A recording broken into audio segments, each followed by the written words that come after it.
Hello? Hello, everyone? We're here. How's everyone doing? Happy Saturday. Welcome back to the kitchen. We are gonna cook a bunch of stuff up today. I'm excited for all the yummy foods. Hi, Lauren. Who else we got? Kimmers was first today, guys, with a tier 2 resub, 38 months in a row. Subscribe for 47 months, guys. I'm loving those long-term resubs, so thank you very much, Kimmers. Hope you have a good day. We also got Amp in here. Says lots of B in the menu, hard to pronounce. Is it hard to pronounce or fun? Barbacoa beef burrito bowls. I think we can say that fast without it being too hard. Hi, yet it is. Welcome in. Bonk, good to see you. Michael, hello. We got Lauren and Luna. We got Mickey in here with us. Hopefully he's feeling better. Scoots. Hi, Scoots. You seen it? My matching hair tie to my shirt. That's what I offer to you guys today. Thanks, Lauren. Okay, more personal news. A local deli place you went to frequently in college had to move out because rent in the college town is out of control. It's gonna happen more and more. It's crazy times, guys. Okay, we are back today. I'm sorry, guys, that I wasn't there yesterday. I wasn't laughing yesterday, let's just say that, but I am over it now. Sam, I don't know if he's over it yet. He's a little bit wary. He stayed very far away from the stream setup today. But if you guys weren't aware, we usually play and stream games on Friday nights, and he was trying to cook dinner while I was setting things up.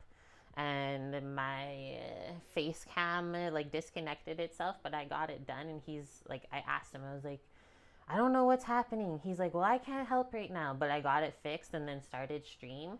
He thought it was still on what, a test stream? Yep. He thought he was still doing a test stream, like he's usually been doing that lately because our internet sucks.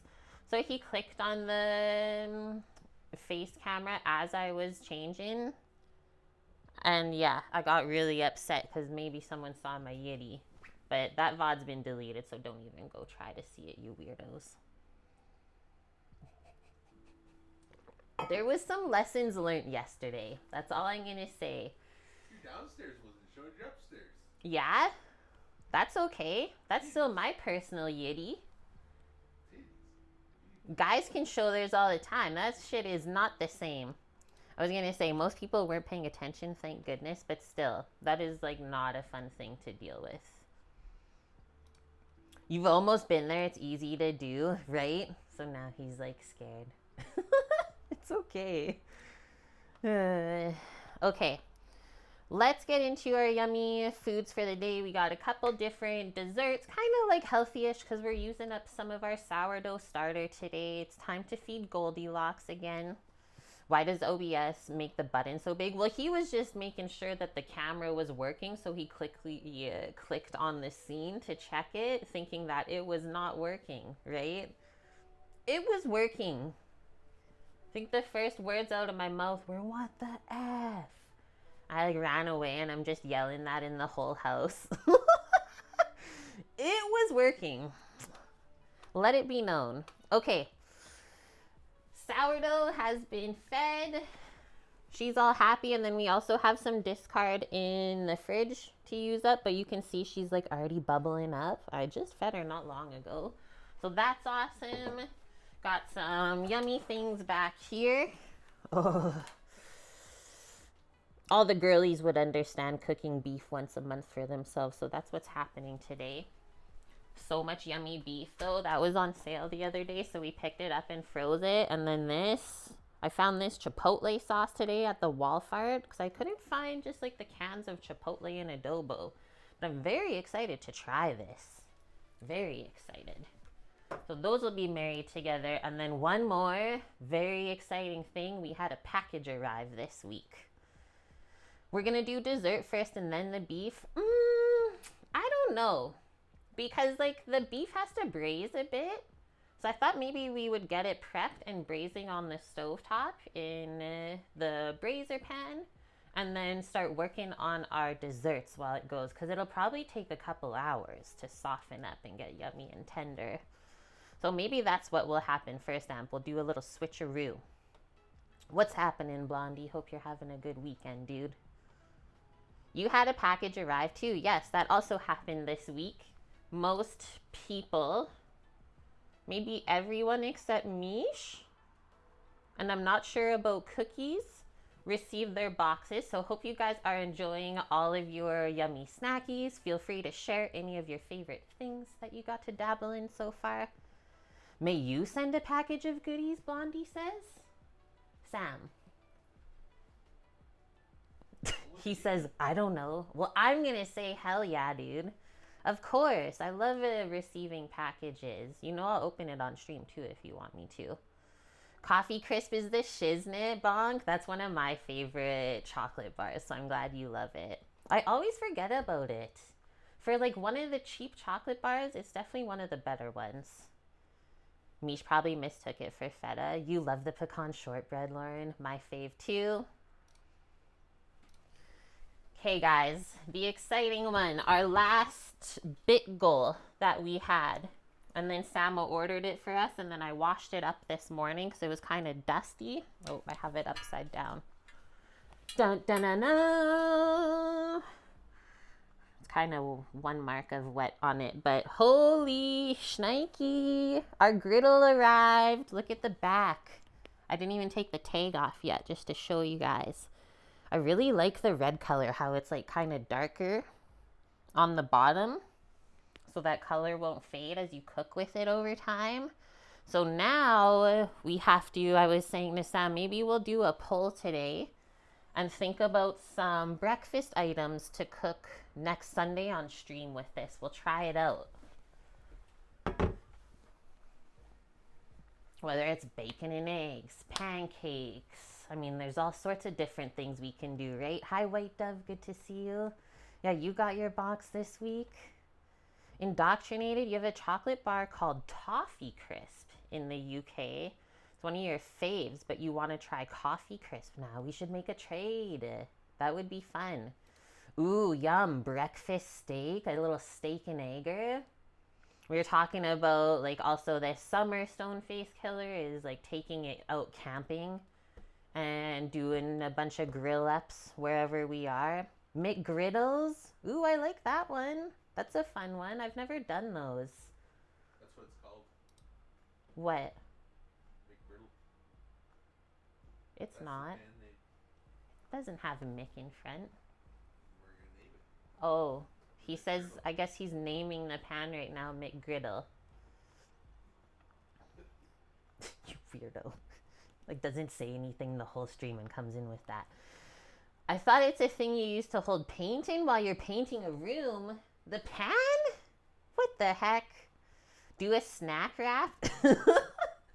Okay, guys, these are good ones. Keep them coming.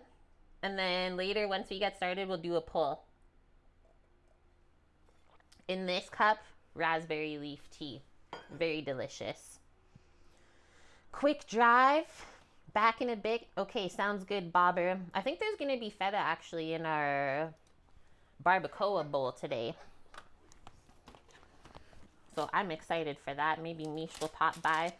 Let's get our little listeroo started since there's quite a few things to make today, but nothing is really difficult. So there's that. Did anyone post the menu yet? I don't think so. And then there are 4 recipes. 2 for the desserts, because there's 2 different things. And then 2 for our burrito bowls. So, barbacoa beef burrito bowls. First things first, our beef. So we have to season it. We will what is Kimmer's doing first before we get into this? Kimmer's did a menu request redemption, 50,000 channel points. We need some kind of pie in our lives. You need to pick the pie. We do have pecan pie filling in the freezer. Sam wanted me to bake it today, but I was like, I can't always bake pecan pies on stream. I'll just bake that during the week. I know Bonk's into pie. Okay, so we'll season the beef up. Then we will sear it.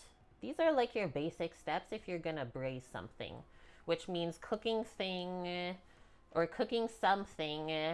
in liquid for a slower and longer period of time. So you season it, you sear it, and then you can get your liquid together however you want to flavor it. It's really important to put a bunch of aromatics in when you braise stuff so that the meat soaks up the flavor while it's in there. You don't want to leave everything to the end and season it that way.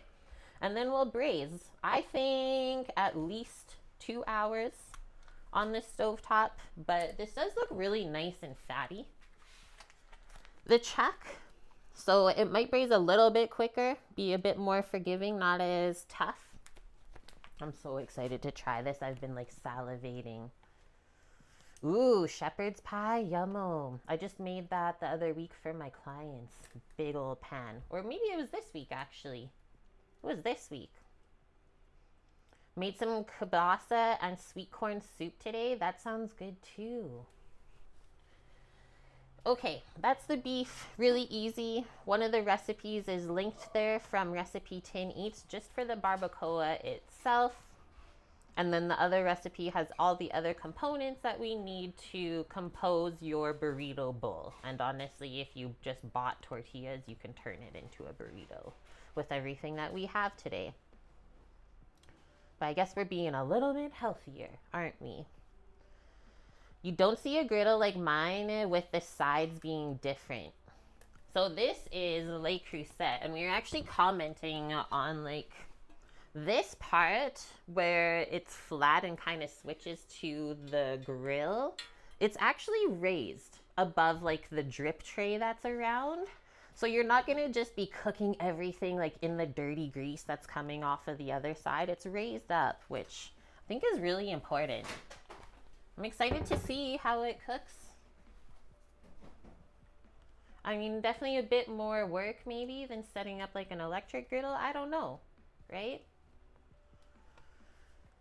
Kimmer's a shepherd's pie would be fine. Well, you let me know, because you're the one that saved up all those points. When you used to go to Chipotle, you loved when they had to double wrap the burritos. But yeah, then it adds another like 300 calories. So nuts when you have such a big burrito that they need 2 wraps. I think I've only been there once. You could do 2 pies and extras in a box. Sam's building boxes for you guys. He's making pie boxes. Don't ask me why, but he's up and he's gallivanting. Okay, so once we get the beef braising, since that'll take a few hours. What the hell are you doing?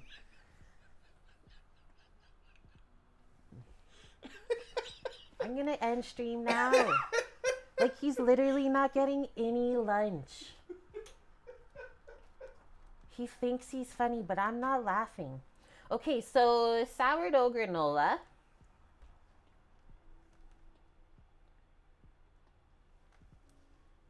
He's off his rocker. I'm just gonna, I don't know, carry on really.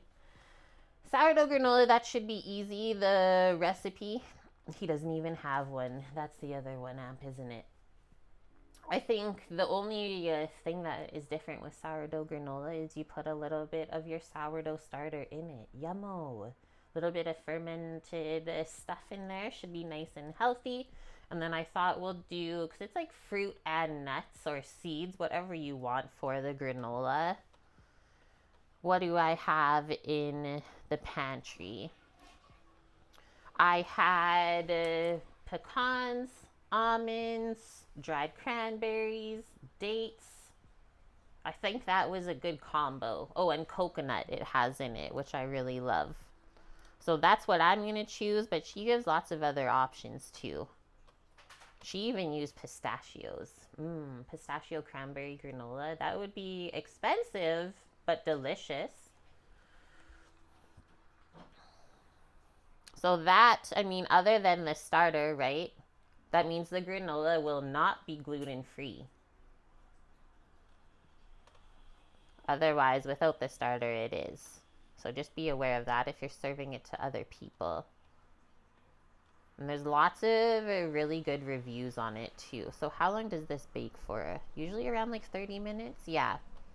So you mix everything together, spread it on a baking sheet, and put it in the oven. It's as simple as that. And I like to make granola at home because you can really control how much sugar is put in there and also what types of sugar are used. So I like to use more of a natural sugar, and that way we know everything that goes into it. I also find granola pretty expensive to buy at the stores now, at least here in Canada where we are. All the processed foods are not cheap anymore. Hi Megatron, welcome in.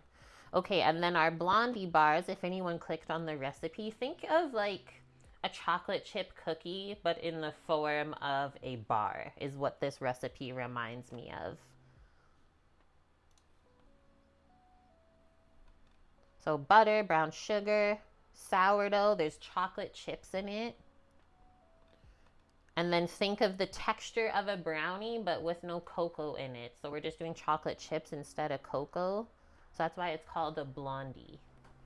And they're pretty like dense. Let's say like more of a fudgy style texture. If you like brownies, you'll like Blondies. Mix the granola into the Blondie bar. Ooh, that would be interesting. And hi FCB, how are you doing this weekend? So burritos are today's menu item. Yeah, they can be burritos or burrito bowls, whatever you want. And then we're also making 2 different baked items, which we're just going over the menu, making up our prep list so we don't forget anything, and away we go.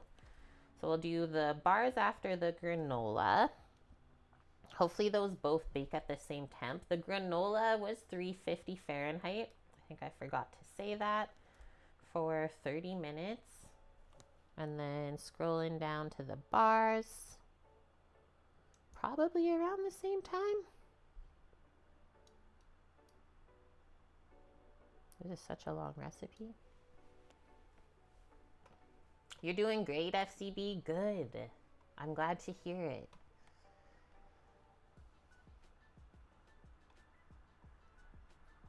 Nice. So same oven temperature. And these bars actually bake for 40 to 45 minutes, so a little bit longer than the granola. Maybe we'll start them first. We'll see how we feel after the beef. But that's nice that it's at the same temperature. That's what I was hoping. So everything can go in the oven together. Kimmer says banana cream pie or peanut butter cream pie. Whoa, with like a chocolate crust on the peanut butter cream pie? I guess we could do it on the banana cream too. Which one, guys? Which one sounds better? Okay, after we get those first 3 things done for stream, the rest of our Barbacoa burrito bowl ingredients. Who has ever made rice in the oven? I guess we can call it like rice pilaf style because that is what is a typical baked rice. But yeah, today we are going to be making our cilantro lime rice in the oven. I thought that would be a fun one to show, and then we don't have too much stuff on the stove top. Oh no, Megatron, you've only had one great burrito once? I've had a couple great burritos. But like for sure Chipotle and those places are definitely the most like mediocre ones that you can get. So White Dove's done some digging. This griddle from Le Creuset is only available in Canada, not in the USA store. This is interesting, guys. And hi Razor, thank you very much. Good to see you. Hi Mickey, welcome. Peanut butter pie. Imagine doing like a layer of chocolate in the crust to harden. Oh my god. That sounds so good. Okay, so our rice. I think we'll just do the rice plain and then mix in the cilantro and lime afterwards so you get nice fresh flavors that way. Our barbacoa, we need our black beans just in a can. Easy.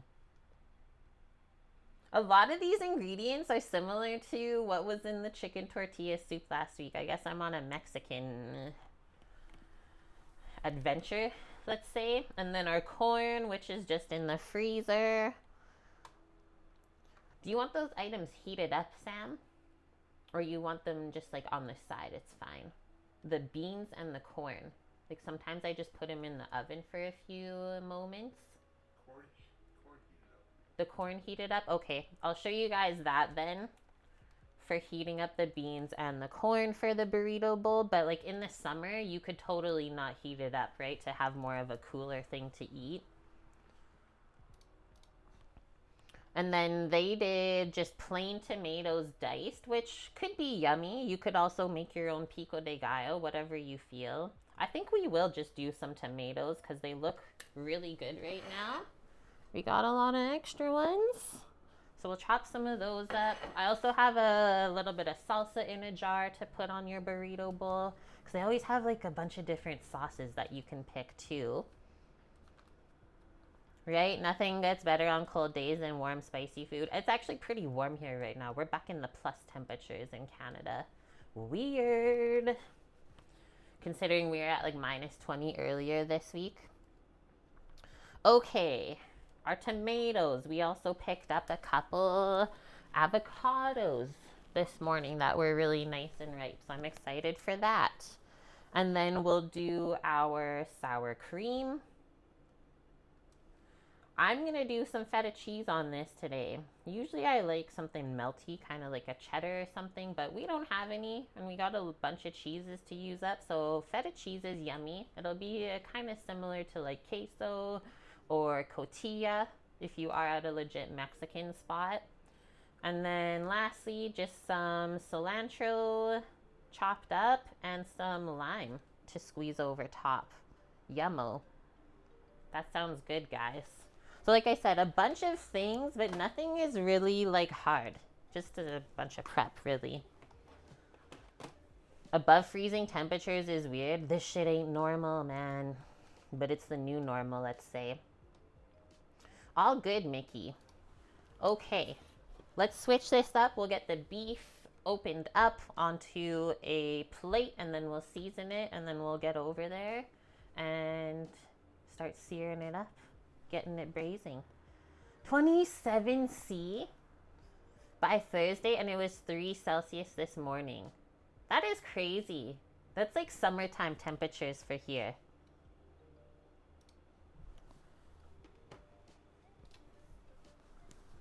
Yeah, don't tell her because then she'll be sad that she's not here. How much was this beef, Samo? I forget. Was it like $30, I think? Yeah, it was around $30, guys, and it's quite a bit there. Whoa. Who do we got coming in? Nice. Stoneface Killer, welcome. Thank you for the follow. Let's get some shears to open that, and I'll probably open it in the sink because there's a little bit of juices always after you freeze meat. It's called The Purge, not like the movie. Well, maybe. Same symbolism. But I think we'll just season this simply with some salt and pepper first, and then we'll put all the aromatics into the braising liquid. Use an app called Flash Foods in the USA. You get short dated meat for half off or more. That's cool. I've actually been in the habit lately of passing through like the reduced sections and stuff at Walmart when I am in the store.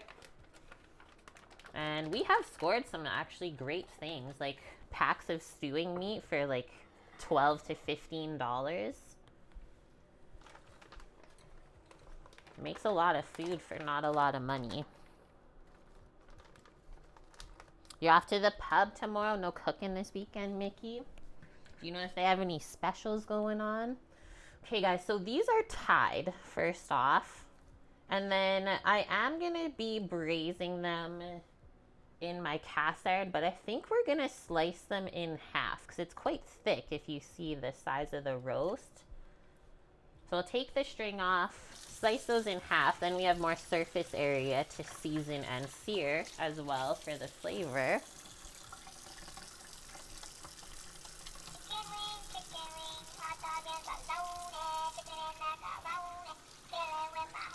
Thanks, dude. FCB gifting this sub to Stoneface Killer. Someone new to the kitchen crew. Welcome, welcome. Let's come in a little bit. We're far away. Yes, yeah, that's what we have. Actually, no, not the chamber vac. But actually, how do you like that one? Because we just have the regular vacuum seal from Anova. And it's lasted us, what, 4 years now? Almost 4 years, I think. Boom. Let's just use our boning knife.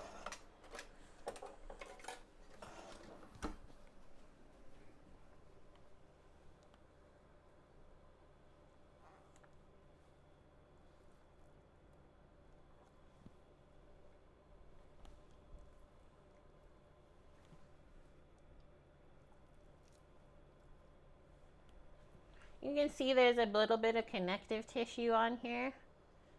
I'm not too concerned about that since it's going to cook for quite a long time. But if you are more than welcome to take that stuff off. If you're like, I don't even think it's going to really break down, Kate, so I'm just going to take it out. I might do a little bit here. Because you can also feel it. Like if it's really stringy, get rid of it. Because most of the time that stuff does not soften up when you cook it, right? Like I can't even pull this apart with my hands. Nice, okay. So I did make a little nick into there, but that's okay. We'll just put it back together, pretend like we didn't see that. You like the ability to easily do stuff with liquid, but you ruin too many bags. Oh yeah, when it would get in the seal. So you would say it works good then, the Anova chamber vac. I don't know if I cut that very evenly, but do your best. Look at that, when we cut it open, you can really see all the yummy marbling. Like this is gonna melt in your mouth, guys. What's this here? I'm going to clean that bit off too. I can see underneath there.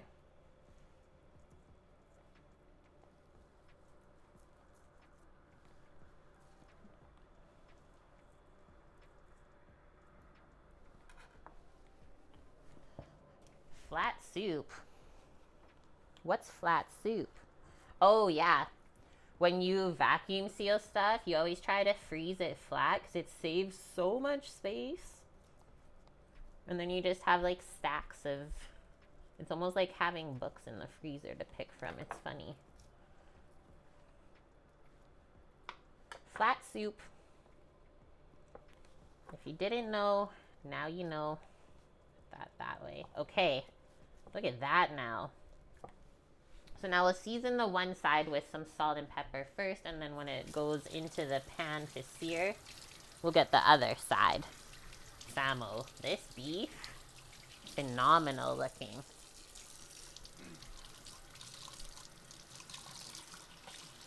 It's gonna smell really good in here.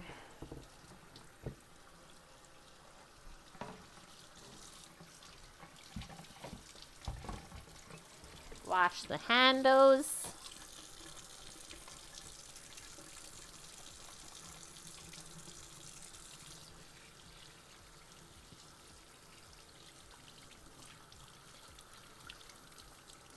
You're invested? Nice. So am I. I've been waiting all week for this. Da, da, da.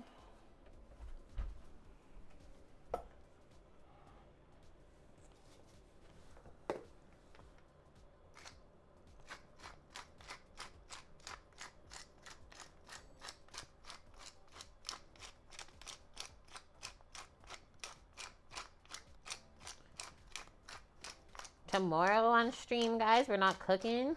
We're going out. We're leaving the house. We're going to Chinatown, which is not too far away from where we are here downtown.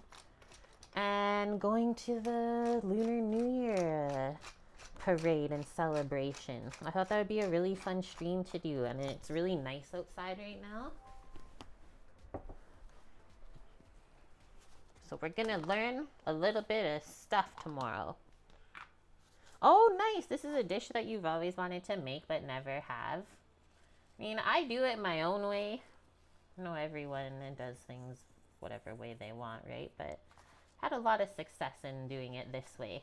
I've also cooked it for like 200 people, this dish before, because we'd sometimes have taco nights when we were up at camp working in the Arctic. Many pans of barbacoa in the oven. And please don't burn it. Don't burn the barbacoa, which is easy to do because it's nice and fatty. Okay, so now we'll let that soak in. Got to turn on my gimbal over here. Get our other camera set up. And then we'll get our braiser out. Also going to wipe off this board. You guys can't see it, but there is salt and pepper everywhere. Your cat saw the beef. That's so cute. He's like, hello. Do we get some of this? Please. There was a chuck roast to start with, right? Yes. Chuck roast, or sometimes it's called bottom blade roast, or even, no, it's not usually called pot roast. Like bottom blade or chuck by far makes the best. And then if you can get something from the butcher called a chuck flat, usually like shaped like a rectangle and then like a couple inches thick, that's what we always got to work with. But I see this was cut a little bit different, right, as a roast. Holy smokes. For sure the best. But you could always do it with a cheaper cut too. Just make sure you cook it nice and slow so it doesn't dry out. Okay, done the tea. We're good. All right, let's go over. You thought it was Wagyu. That's what I was saying in the store, Amp, when we got it. Like, Sam, that looks so good. It's almost like Wagyu. One of those start the car moments.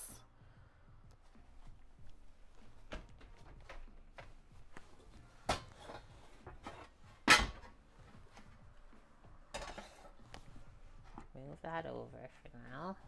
Put it over there. So we'll definitely need the lid for that. So don't put it back into the cupboard, because when you braise, that's one of the most important parts. As you can see, it's a bit dry in there, so we will use just a little bit of cooking fat to get things going. But there is quite a bit of fat on that beef, so we won't need much. Let's go like medium-high heat to start.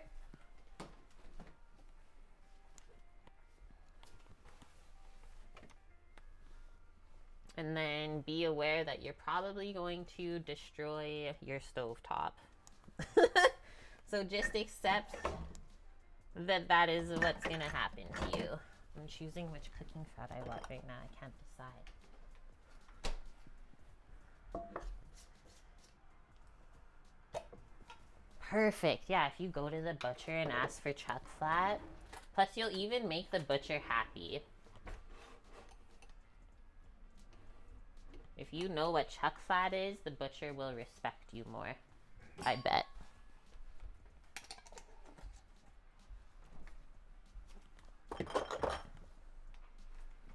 Okay, so while we are searing this, we're also going to get together the ingredients, the aromatics for the braise.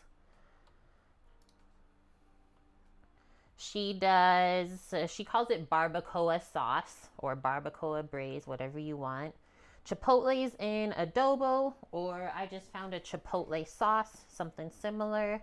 You can do a dark beer to deglaze. We're only going to do some stock instead. I'm not really sensitive to beer, so we will not.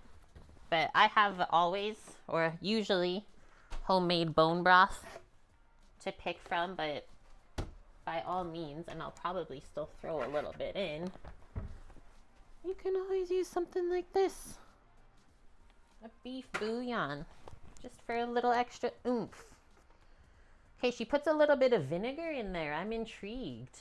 Make it a bit sour. Lime, garlic, cumin, oregano, and cloves. Can you do this in a crock pot or instant pot? I believe the recipe linked from the site I found, she does it in a slow cooker. In the crotch pot. I'm just swirling our fat around. Turn on our fan a bit. Because it's about to get smoky. But I have also made barbacoa in my pressure cooker. So instant pot, let's say. I don't have an instant pot, but pressure cooker is the same thing. And it works great too, because you'll cut the cooking time in half. And as long as you have something nice and fatty like that going into the pressure cooker, it won't dry out. It's Dragon Vampire's Queen with a new name. Welcome back, Vampire Witch She Devil. Okay, this is hot. You guys can see it. It's like just starting to smoke. So let's see what we can fit in. We'll probably only be able to do 2 pieces at a time, but then they'll shrink up. So we'll fit everything in at the end. Wherever we place it, don't plan to move it for a little bit. We could have maybe got away with putting 3 chunks in, but whenever you're searing, it's best to not overload the pan.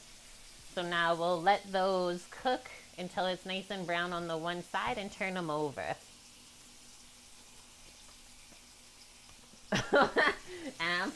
You're looking at our booth, all of our French terms on all of our food ingredients, even on the Mexican ones. That's gotta be weird for them, I bet. They're like, why are we putting French on this? Okay, so I'm gonna go grab the apple cider vinegar, cumin, and oregano. I'm not gonna put cloves in this. I often don't, but I will grab bay leaf. So cumin, oregano, bay leaf. And we'll smash some garlic cloves.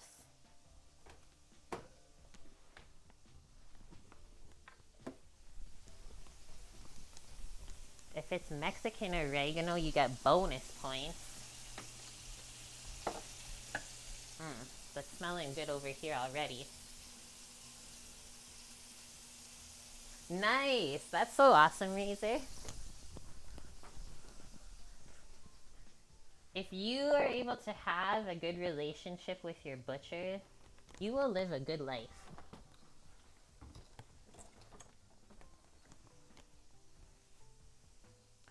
And then you start to be brave and ask him, like, what's good this week, right?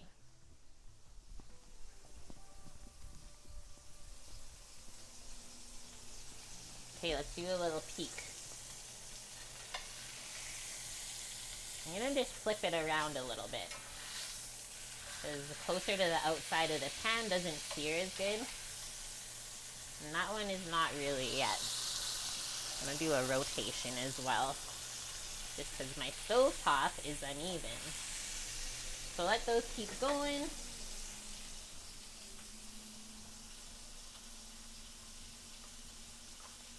Okay, we got all this stuff for that. Yummo. So what does she do for the slow cooker? So cut the beef, season it, brown it. So those first 3 steps were the same. She puts all the ingredients for the sauce just in a blender. Interesting. Pour the sauce over the cheeks, add your bay leaves. Okay.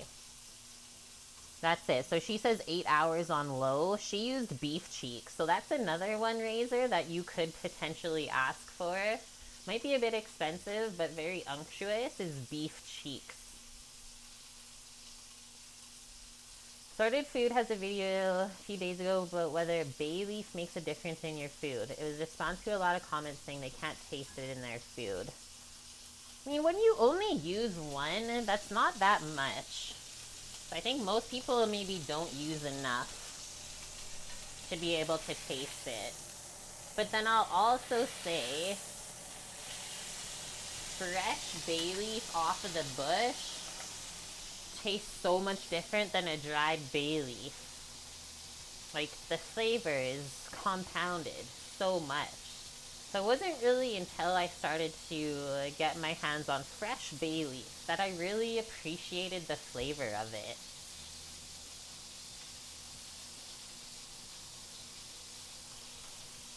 What do you guys feel? Nice, stone face. Yeah, culotte, the chuck eye. I've never heard a Denver steak. That might be an American one. But yeah, it's good to source those cheaper cuts too. And hi, Alti, my fellow Canadian. How are you doing? We got the beef searing. Okay, that one we can flip. Oh my god. That one we can flip too. Okay, so I just had to turn up the pan a bit. Hello. Smoky it is. Everyone smell what we're cooking. Could I ship it over? It might be expensive, but it's possible, I'm sure. The Denver cut. I wonder if that's what I got today.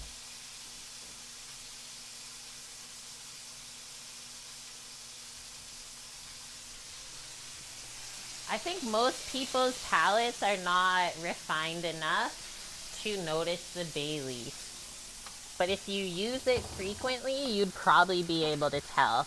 Just grabbing our garlic out so I can smash it. While those are finishing, then we'll take those out, get the next couple going.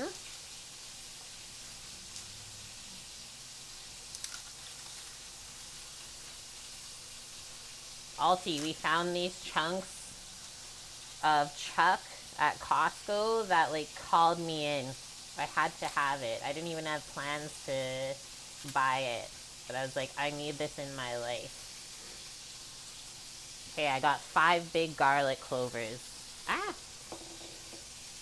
And you don't have to cut them, just smash them and peel them. You're good to go after that. I'm gonna check on these because they are going faster now. Oh, the juices. Okay, flip that one more, and probably this one too. Oh, that one's going pretty good.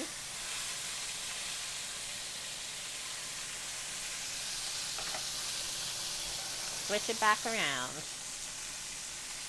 I'm so excited for this today. Really thick, and I even cut it in half already. Amp, you grew up on a farm raising Angus? And you don't know the cuts from beef? It's never too late to learn something new.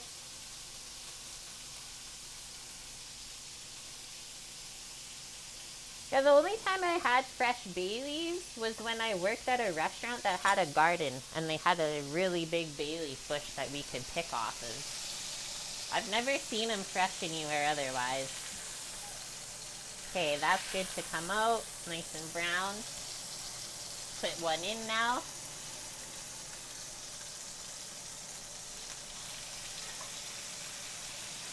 That one was a bit thinner, you saw. But there's a difference. Seared, not seared. Holy, I just want to slice off of this and eat it right now. Samo says, do it. Gearbox Man. Thank you very much for the 33 months in a row resub. And Alki with the water. Everyone else should have a sip of water too.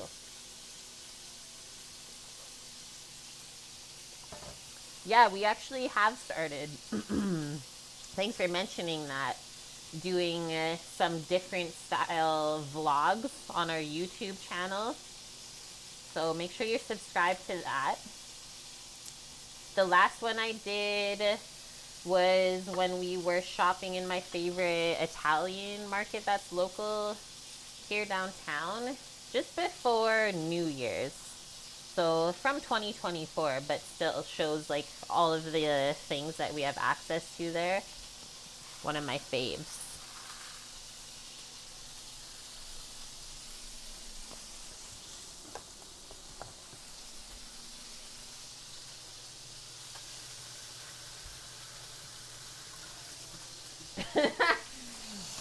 The flavor of the stovetop right now. I could put the splatter screen on like we have one, but then you can't see what's happening under. So you don't have to use the splatter screen? Well, I know I'm making a mess, and also I'm the one that cleans it, so sucks to be me.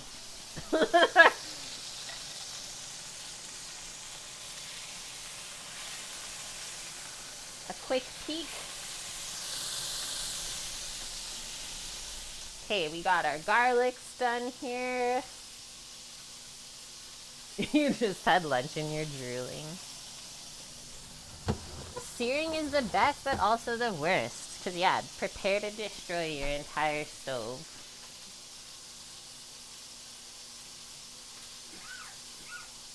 And also, that's true. Oil is so easy to just wipe up first. And then do your big soapy clean after you're all done making the big mess. How much snow is on the ground here? We have, what? 5 inches? Maybe 5 inches, Alti? It's so bad. Do I even live in Canada? I don't know. I do that often as well, actually, Razor. I used to do it all the time. Sear in a different Dutch oven so it has higher sides. Whoa, did you see how tender that is? I just, like, fell apart. What the heck? Look at that fond we're building. I'm actually gonna go to the different area of the pan. The cross section.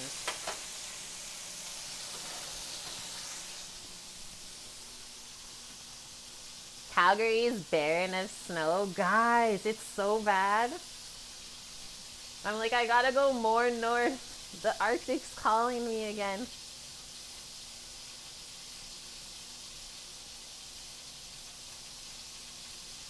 Stoneface, you're not the one that's good at following quick, clean advice?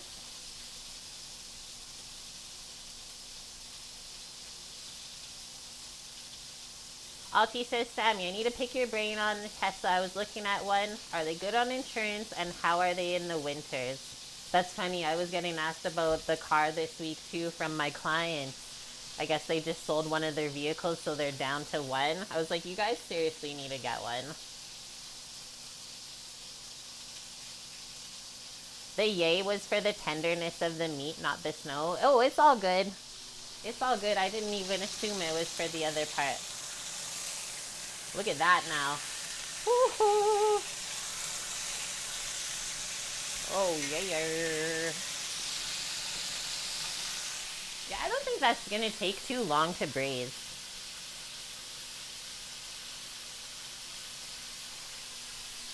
Yum. I guess you could also put onions into there if you wanted to braise. It's really up to you. But I don't often blitz this sauce. I'll just throw everything in.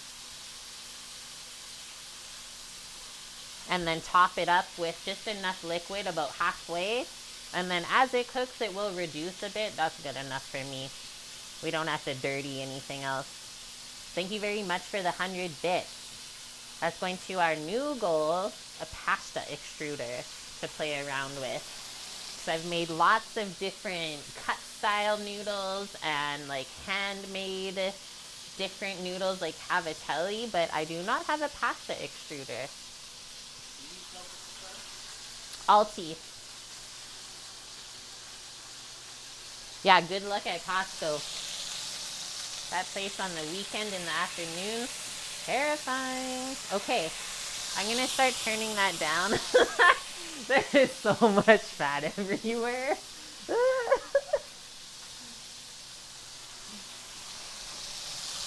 Take this out, and then I'm gonna put the garlic in. I might actually move this off for a sec. Ah! These pots are gonna be destroyed after. Turn that dish off.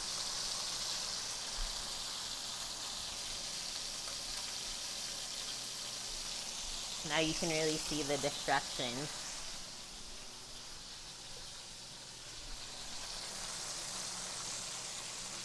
Garlic clovers. Yum. We've only had around 7 inches of snow the whole year. Amp. That makes me even sadder. So we'll let those garlic cloves fry up a bit. As this cools down, we'll also sprinkle a little bit of cumin on each side in the fat. I went a little crazy on the one side, that's okay. Our oregano. Don't be afraid of these spices. You'll be surprised how much they mellow out as they cook. Couple of bay leaves. 1, 2. We can do a little deglaze with our apple cider vinegar. She said around half a cup. I'll leave that one up to you to decide.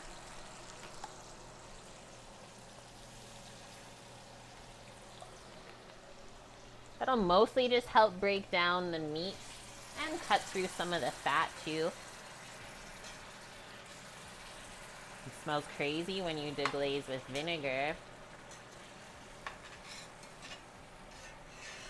I need to lift this out and do a little bit of scraping. Where's our fawn? Okay, nothing's really stuck on the bottom. That's good. Turn that down a sec.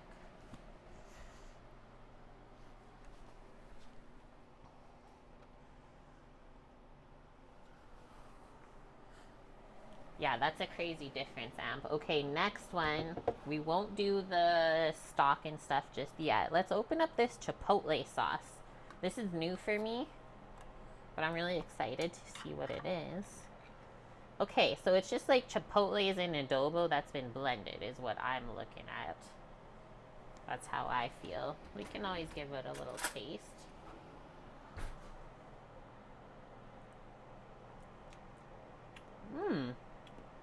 Yep, that's exactly what it is. Okay, so pour some of that in. She said about 4 whole chipotles. Maybe we'll do that. And then I'll pack that up, and then this will probably just live in the freezer. And then we can just pick from it as we make more things with chipotle.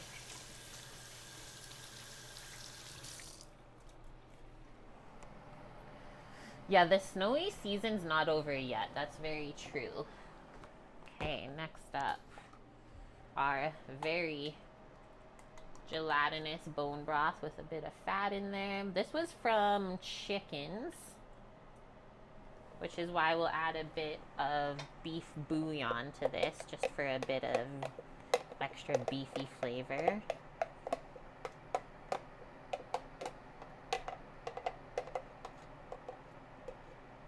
And so now we can put this back onto the heat to get that simmering and control what we want for the braise. Before I put the other 2 chunks in, I'm just going to do a couple spoonfuls of our beef base. I didn't over season the beef, so don't be scared of using that.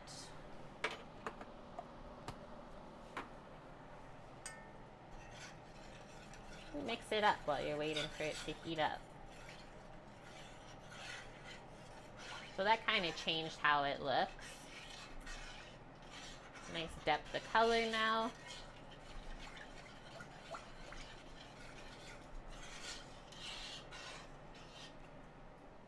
And then once that's simmering, it'll cook nice, low and slow for the next few hours until it's tender. I basically want it falling apart. I'm gonna go grab a just napkin to wipe all of this stuff up with while we're waiting for this. Maybe we'll put this into the pan to start nestling everything in there. This one has to get pushed back together. Whoa. Might actually flip that and do it the other way. There we go. Look at that. how to destroy your stovetop. Step 1.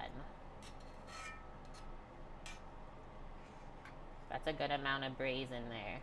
And so see how that part like doesn't really want to go underneath? I wouldn't worry too much about it sticking up. Let's pour the rest of the juices from the plate. So when you're braising stuff, as long as the liquid's about halfway up, whatever you're braising, and you have a lid, that's all you need. A lot of people think braising is like you have to completely cover whatever it is. That's actually not the case.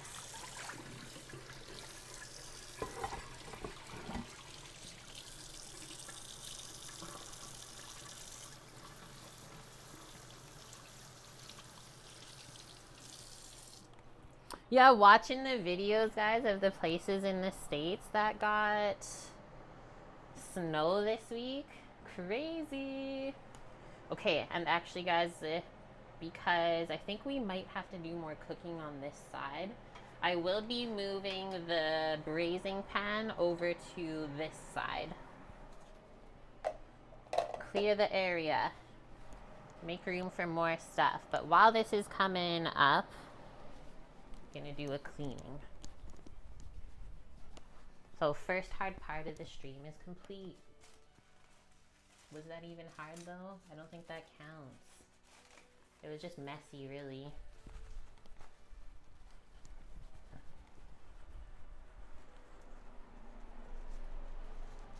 Okay. It's crazy how far it splatters too.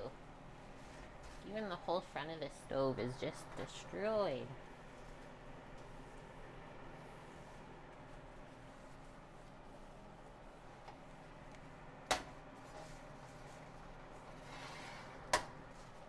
So I'm gonna slowly kind of turn down the heat as this keeps coming up to a simmer to control that simmer. We don't want it going too crazy and cooking too quickly, because then it will get tough.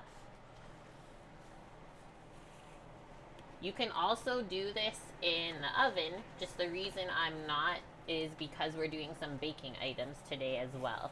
But it is very easy to braise items in the oven, because then it's always a controlled temperature. The only part that's weird kind of for me is that you can't see what's happening when it cooks in the oven.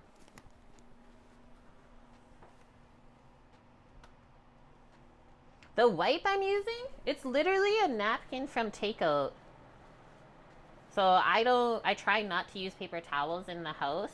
So I'll like always keep the napkins and stuff that we get from takeout or anywhere, and just have a little pile to pick from when I have situations like this that's like really messy and I don't want to mess my nice cloths up. That is really it. Paper is the best. Off to IKEA, have fun. It's one of my favorite places. Okay, that looks pretty good. Let's turn this off now that it's cleaned. I think I have a bit more behind. And now that's gonna go over here. We'll turn this one on and say, see you later.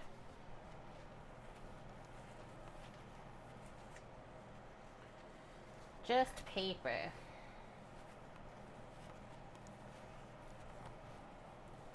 There we go. It's like nothing even happened. So I'm gonna leave the lid off of that until I'm happy with how this simmer is over here now.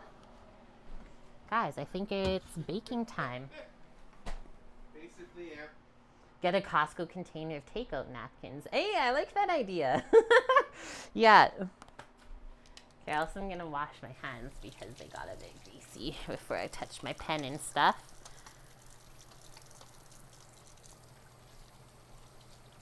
So now we have a couple hours to kill and complete everything until the beef is done. How fast can we do it?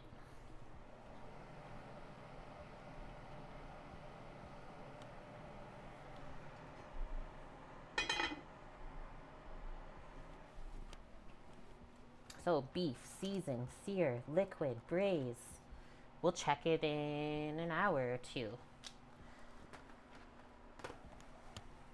sourdough granola or discard Blondie bars. Well, the bars have to bake longer, so I think we'll do those first. And then throw the granola in after, because that one comes together really easily. Do we need a mixer for this? Grab your favorite large bowl, add the melted butter and white and brown sugar. Just whisk it. Okay, so we don't need a mixer for the recipes today, so that's really awesome.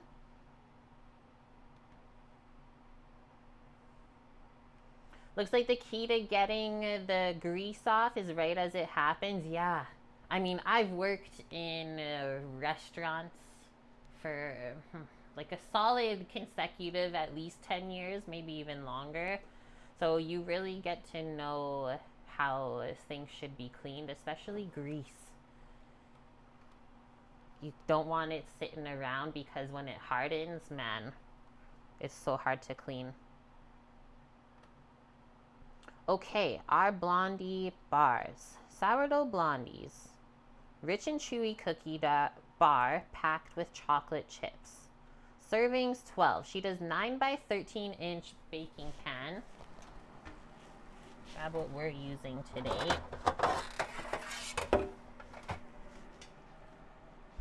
And the recipe looks like they're pretty like flat. And I like pretty thick bars. So what do you think, Samo? Actually, I don't know if I have actually enough butter to double it. I won't. So we will just do a single recipe and see how it comes out in this. This pan is 10 by 14, whereas like most glass Pyrexes are 9 by 13. So mine is bigger. I'm worried that they might be a bit flat, but whatever.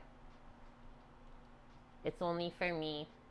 If I want to make changes after I do it the first time, then we can, right? So we will get this lined with parchment and then get everything baked up. Have I had barbacoa before and it's good? Very good. It is very, very good if you make it this way. Right, Samo? I love to have it like at least once a year, and I'll often just make it for myself. They can see me. But yeah, I also love to cook it for other people too. And they loved it. Like our taco nights, we would do this beef. So think of like big ass pans going in the oven. I think we had 2 ovens full, so like 8 pans. And then the other version for Mexi night was chicken fajitas, so like chicken with peppers and onions. People went nuts for taco night. I could see why though. We're gonna do just a little bit of nonstick spray in with the parchment for our bars. Let me see how this temp is over here. It's not enough to share, right? Because I made such a big pan of desserts last week. We still have a couple pieces left. And we also shared. So maybe that was a bit too much.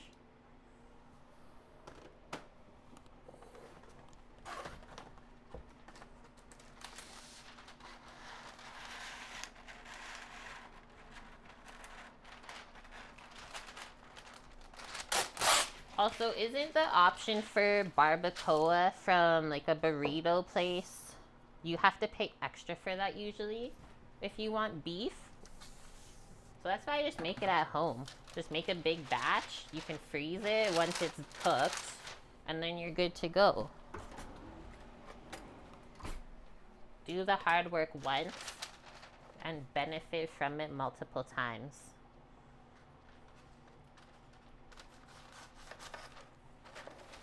Just cut in the corners so that this sits nice and flat in the bottom.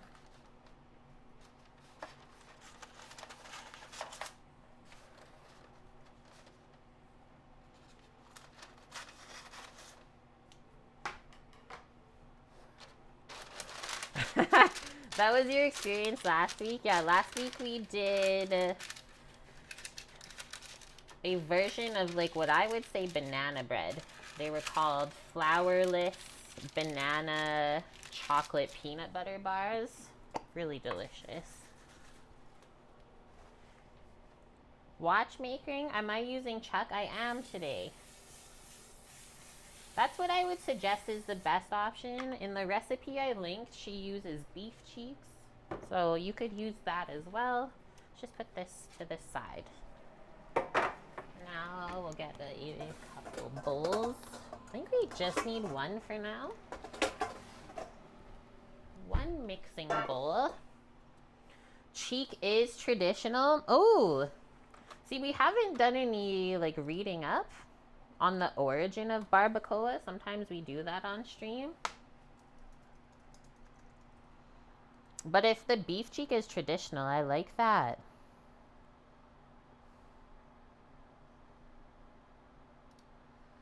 Let's see what they say. So it actually translates to, guys, barbacoa, we'll just switch here, refers to the local indigenous variation of the method of cooking in a pit or an earth oven. So think that's how this was first made. How amazing is that? And typically it would be like your whole animal. So like a whole cow would be prepared and then cooked in the ground.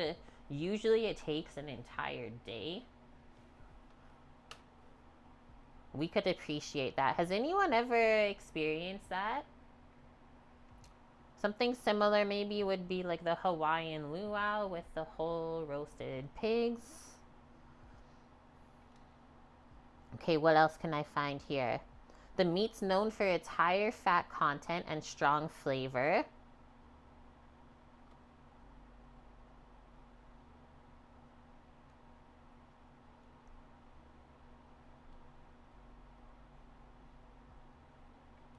Cool. You've only ever had a whole pig that way, cooked in the ground white dove. And then we had, what, lamb? Samo, we've done lamb before. We were invited to our meat supplier when we were chefs in Vancouver, invited us to like an appreciation thing for all the people that ordered from their business. Insane. Meat fest, I still call it to this day. Nice, for your brother's wedding dinner. Beautiful. Okay, back to our bars. Thanks for the little intro there. So we start by mixing our butter and sugar like always. Add your eggs, the sourdough discard, the vanilla, and then you add all of your dry ingredients.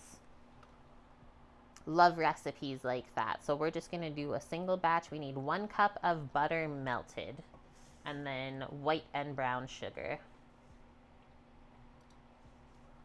Leave that there for now. Just make sure this is a happy temperature over here. That looks good.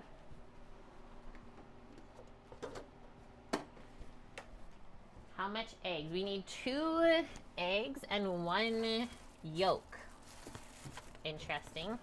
Just for a little extra richness, I guess.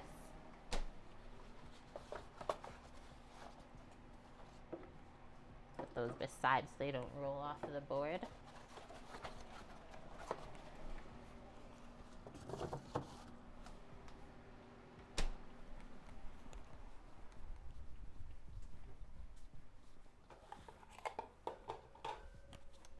Since I'm over here, I'll grab the sugars.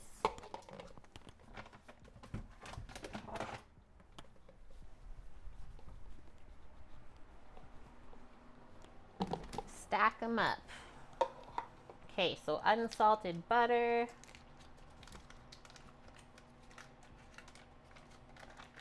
It's never a bad day to make chocolate chip cookies that are healthier and easier.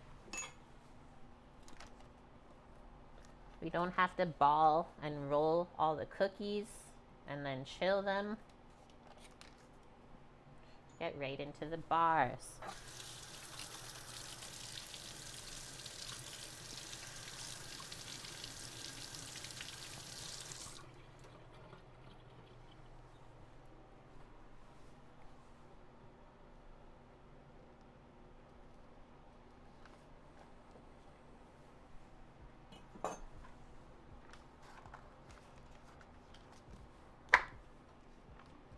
butter looks like extra yellow this week. What did they do to it, chat?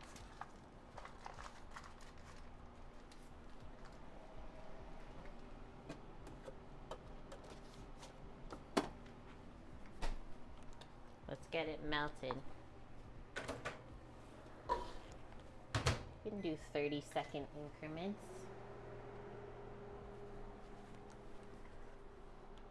Okay, we got the sugars, eggs. I'll get the discard out of here. We need a whisk, it said. We need vanilla. Both baking soda and baking powder. Get a big whisk.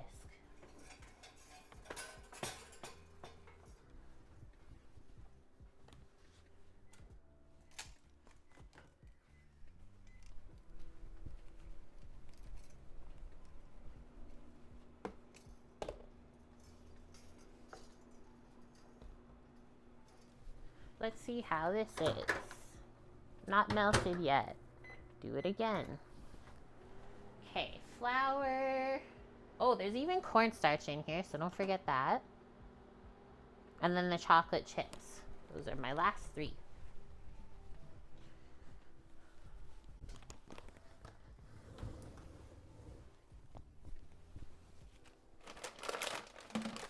Use up the cheap chocolate chippies today. Hopefully that's the end of them.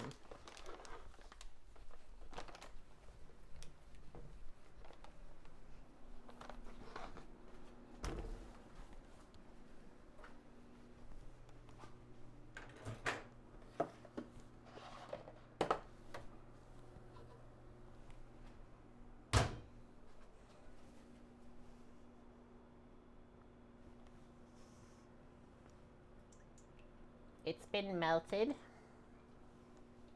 get a spatula, scrape that all out.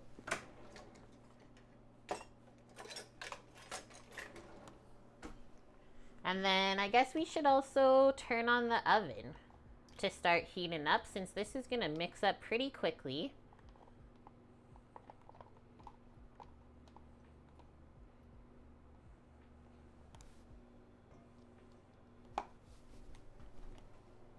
So 350 is what you guys want. I'm gonna go 10 degrees higher because my oven is cool usually.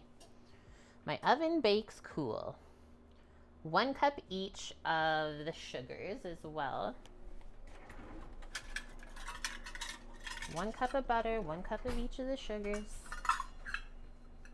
We are not messing around today.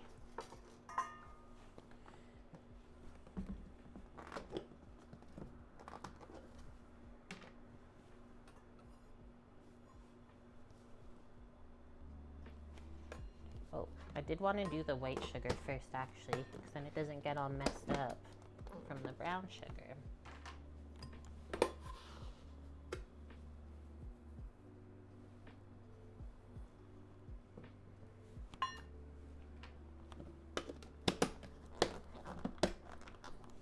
Wonder how sweet these are going to be. I mean, all the reviews says they're really good.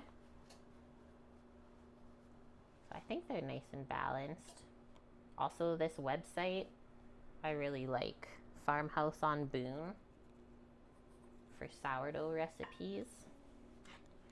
I don't think any have failed yet from it, so that's a good thing.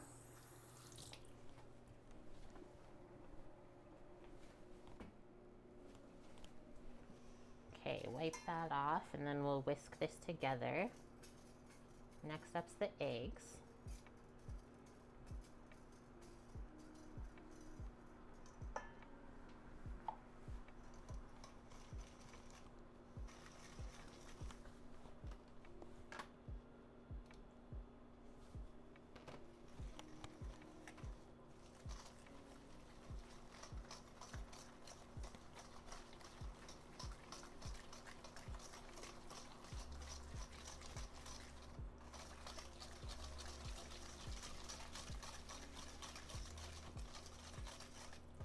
It's probably not going to completely emulsify, so don't expect that to happen.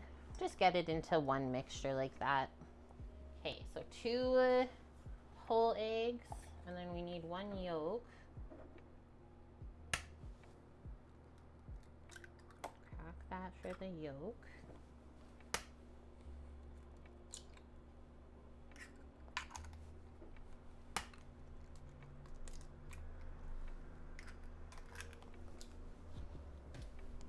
The science of baking, always.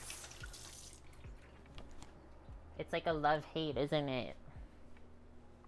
Okay, now fish this out.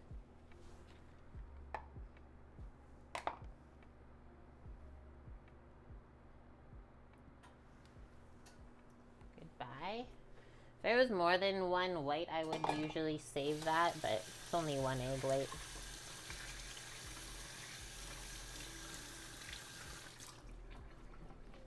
That was a big yolk compared to the other ones too. Oh. Okay, that. Oops.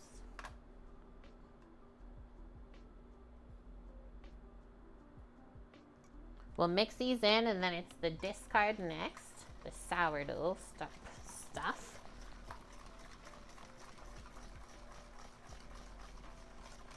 About on par, Bonk says, with the politics of dancing. Oh, wow. You're gonna go see the Laurents? To the NH? That's amazing. When are you doing that? Is everyone going? Or just you?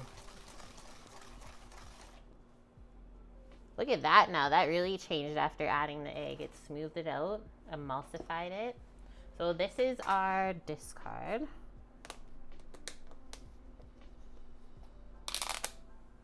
I always keep when I feed my starter but don't make anything with it. Always hang on to this. It's like liquid gold. But always very smart. You can see the little bit of like liqueur that sits on top. Mix that in if it's been in the fridge for a bit. And then we want 3/4 of a cup of this.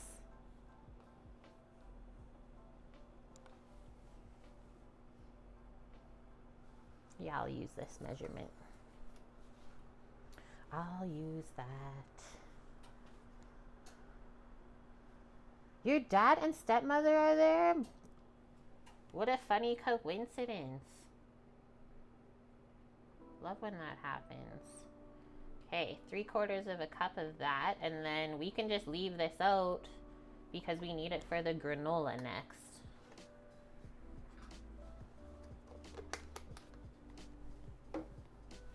Scrape all that in.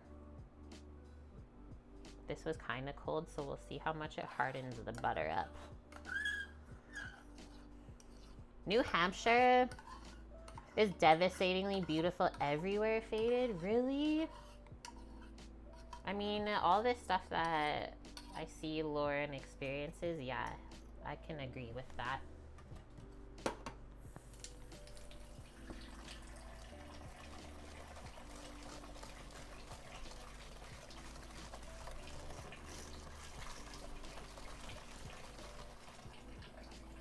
Bonk booked the flight. Nice one. Okay, next, a couple teaspoons of vanilla.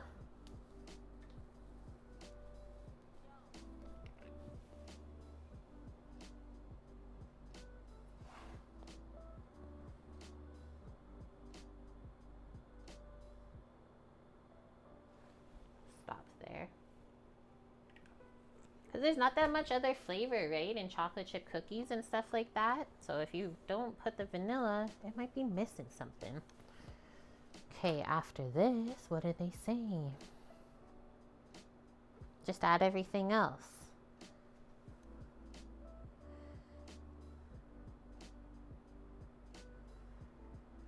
Huh?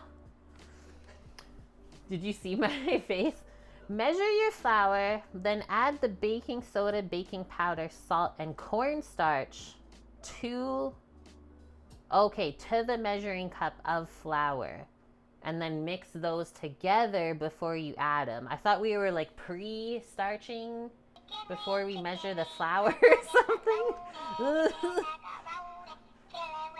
Just a classic. Huh.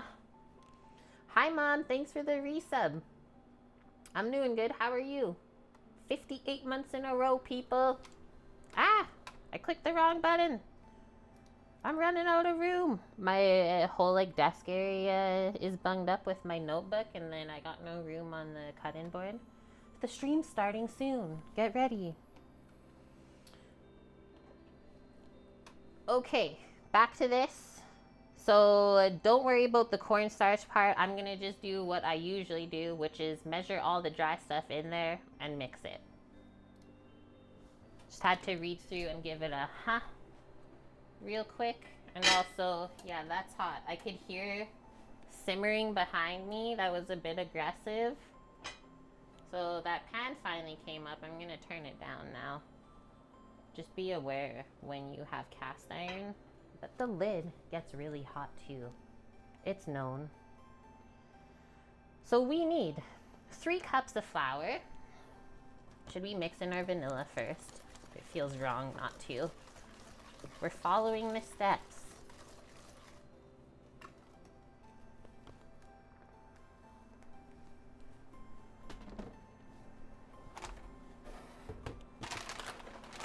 I will say though that the beef smells really good every time I turn around. Really delicious. Are you sniffing it over there? It's flowing? No flows over there. Nope. Dang, sucks to be him. And actually guys, before we add this stuff in here, it's gonna get really thick. So tap off the whisk now, because we can switch back to the spatula. Otherwise it's gonna get really stuck in here and annoying to try and clean out. Save yourself the hassle.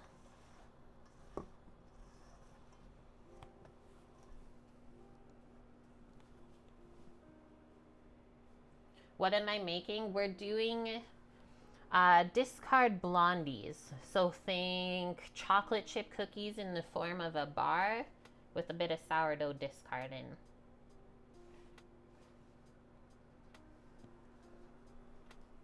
Two.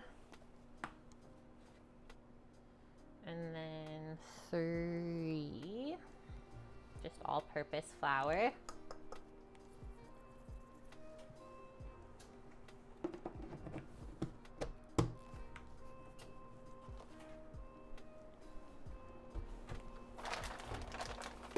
Salt, so we'll bring that over too. Don't forget the Choco chippies. So next one, our baking soda and powder. 1 teaspoon of this soda and half a teaspoon of the powder. Some people said it came out a bit flat. I don't know why. So we'll see what happens. Sometimes it's just user error. I know, it's magic, Bob. The most magical type of baking powder.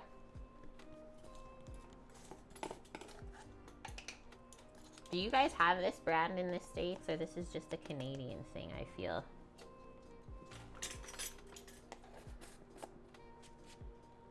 Magic baking powder. Over 100 years of baking excellence. It's made by Kraft. It's magic. Next one. Cornstarcho. That one is a 2 teaspoon. But maybe before we do that, because it'll get stuck in, we'll do the salt first. Which is 1.5 teaspoon. Miller time. Thanks for the follow. We'll do 3 of these. 1, 2, 3. 1.5 teaspoons. That was a half teaspoon measure. If you're like, why is she doing 3? What the heck?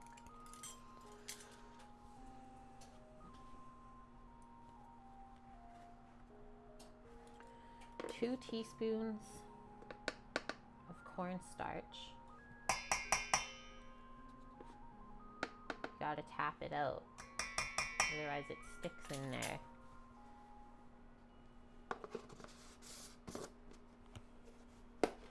Now we'll give that a rough mix.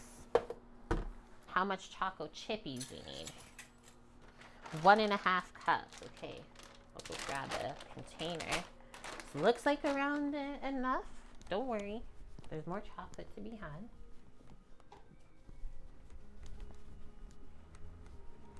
This is a 2-cup measure.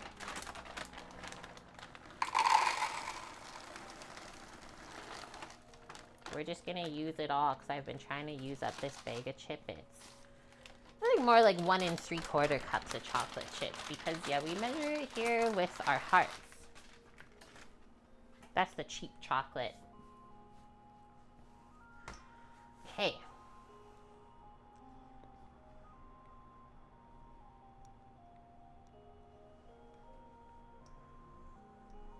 Kind of fold this together. It's a little weird at first. Doesn't really want to come together, but you'll see. But it's more like a brownie, right? It's not a cookie. It's not a cake. It's not even a brownie. It's a Blondie.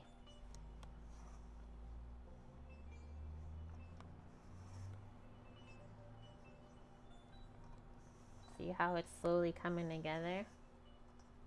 Okay, now at this point, it looks kind of scraggly. We can add our chocolate chips. Let's save some to sprinkle on top. Like that much, about 1/2 cup or so.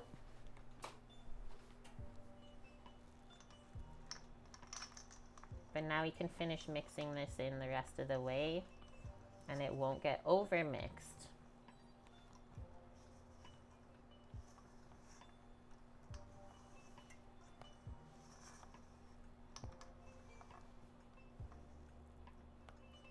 You go all the way through the middle. No dry bits allowed.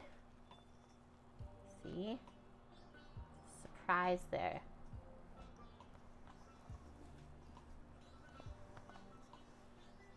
All right, now we can put that into our prepared baking pan.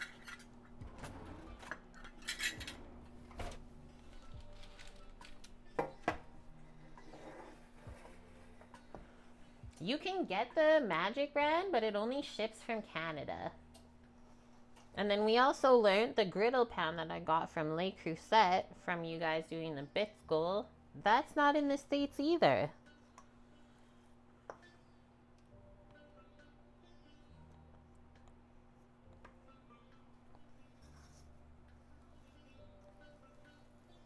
This looks so good. Just a big bowl of like soft chocolate chip cookie dough. The flavor of the discard is gonna be so good in here. Like add that little bit of sourness, kind of makes you think, and then it makes you want to keep eating more because it helps stuff not be too sweet. I'm like the kind of person that if something's too sweet, I'll have like a bite or two and then I get sick of it. So if you keep your desserts more balanced, it will be more enjoyable for everyone. So now we're gonna try and spread this out.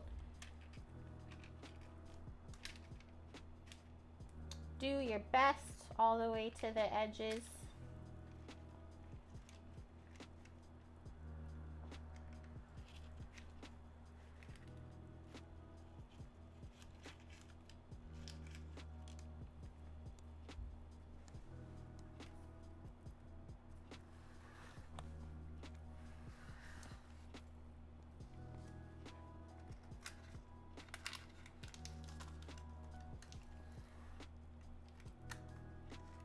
The last corner, get in there. Okay, that's pretty nice and even, I would say.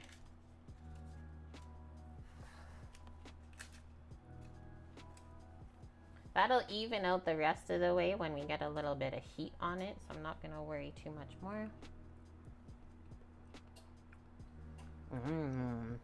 Those are gonna be good. Yummo.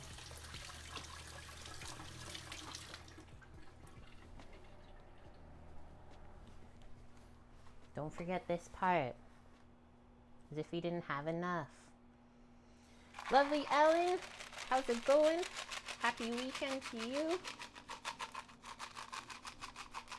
Thanks for popping by. The little chippy bits. That looks good. Some of these are gonna get some bonus Choco. I don't know if I heard the oven beep, guys. So until that happens, we won't put these in. We can work on the granola next. We'll get another big bowl out for mixing. She says, okay, no, we don't have to mix everything. Just literally add everything to the bowl next. Mix it up, put it on a sheet pan, good to go. So these are the sourdough discard Blondies. Healthier version of chocolate chip cookies, let's say.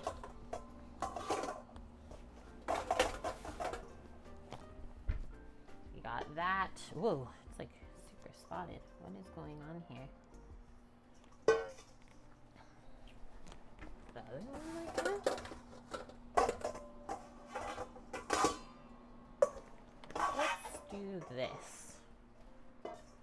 I'm gonna say that's from when we didn't have hot water in our apartment building. All of the stainless steel stuff got spotty. Gross. Okay, the oven did just beep, so we can put these bars in, and it is a 40 to 50 minute bake. So I will set, why don't we do 25 minutes? And then check them, it should be around halfway. See how they are.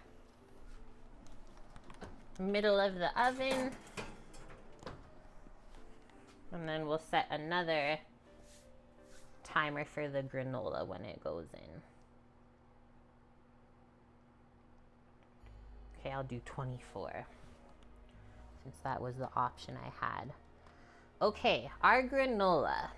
So we need 3 cups of chopped nuts. You can use one type of nut or you can use multiples. I'm gonna do today almond and pecan. A mixture of those.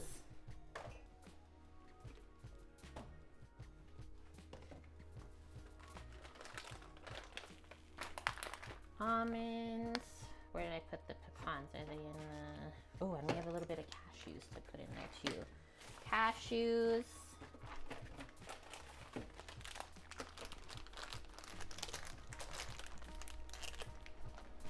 So we have whole almonds, so we'll just have to give them a little chop. Cashews there.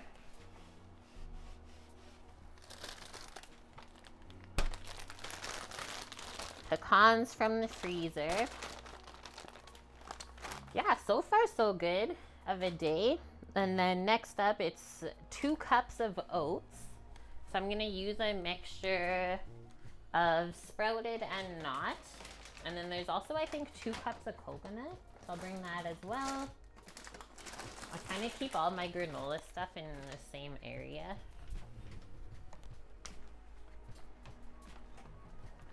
We'll do a mass putting away after we finish this one. Next one, we have our salt over here. And then we'll need some honey for sweetener. You love nuts. Yeah, like she made this one with pistachios. I was like, that would be expensive, but good. And then some people do oil in their granola. I'm a butter person, so I'm just gonna melt a little bit of butter to pour on the granola. Avocado or coconut oil works good too. Half a cup of our discard. Stack it up. Actually, that should be almost like the rest of this, so that's awesome. And then 1 cup of dried fruit. So I have some dried cranberries here, and then I also have some dates. I think that's around a cup. Let's see what we end up with, and then go from there. I've also done some styles of like a seed granola before with chia seeds, sunflower seeds, pumpkin seeds, stuff like that, if you don't like nuts as much. But let's start measuring these out. About 1 cup of each of these. Just gonna pour in these cashews to use them up, guys, because that's all that's left. Clear out the pantry. Get another cup measure. We'll have to chop the pecans too, actually, because these are whole. Or usually close to it. Halves of sorts. And then I bought some yummy yogurt today, guys. That was on sale at the store. A nice high quality Greek yogurt with protein in it. So the granola is what we will eat this week for some breakfast. With, I think, some oranges, since oranges are in season. I don't always eat granola for breakfast. I go through phases because oats are really bad for spiking your blood sugar and your glycemic index. A lot of people have been, let's say, marketed to think that oats are really healthy for us, but the sad truth of it is that they are not entirely the best. There's a lot of sugar, not a ton of protein or other things.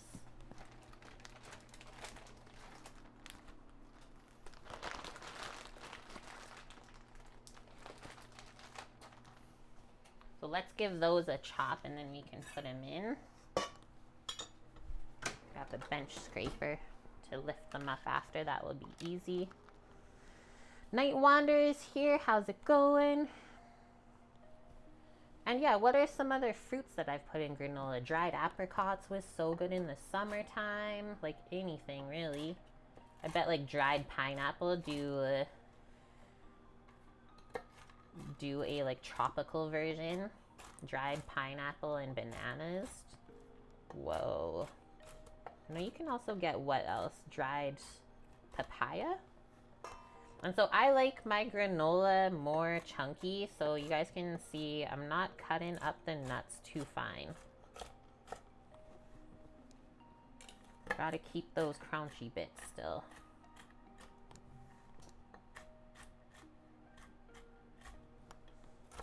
Okay, the pecans look good.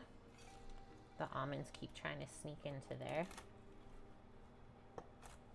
There we go. We'll move those over.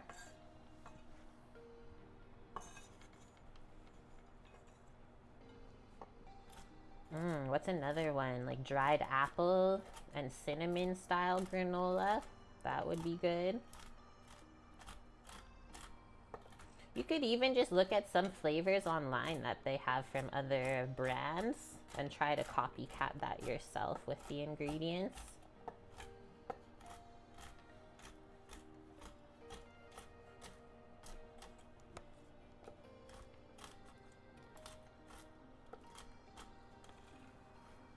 And the nice thing is, the nuts get toasted in the oven as the granola is baking, so it comes out tasting so yummy.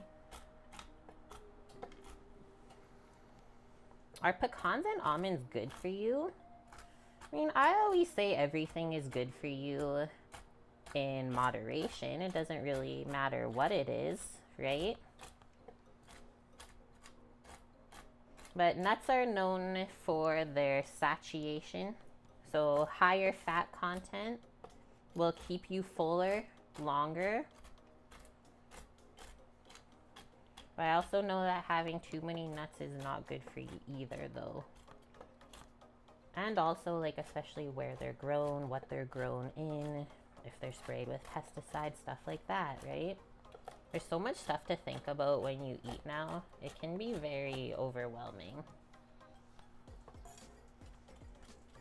Right, that's what we always say, Bonk. It's like everything is good for you in moderation. It doesn't matter what it is. Because you shouldn't even overindulge in the healthy things either, because then you're probably robbing your body of something else. That looks good, guys. I think we'll stop there for our nuts.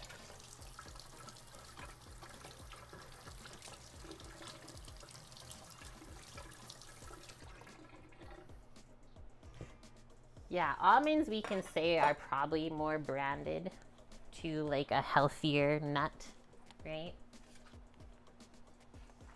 Hello, welcome in. Harsheist, I hope I say that right.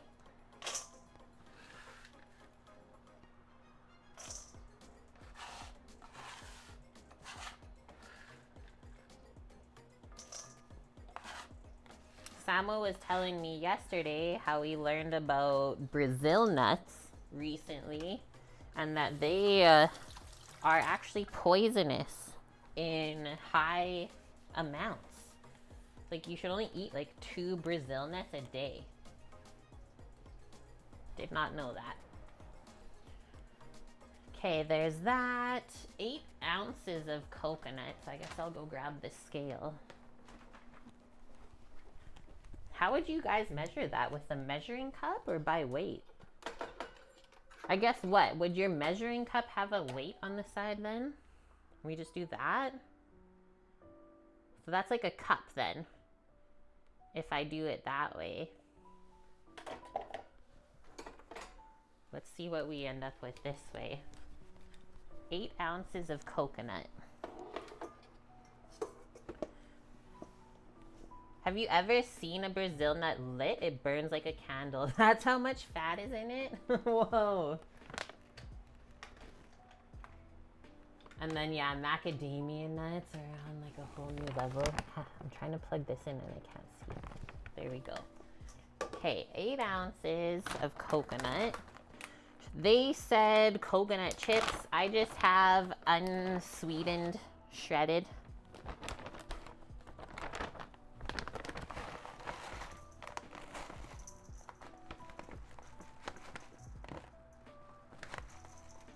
Eight ounces is gonna be so much more than 1 cup. Look at this. This is like half coconut. We're only at 6 ounces. Good thing Samo and I both like coconut. It was like 3-4 cups of coconut.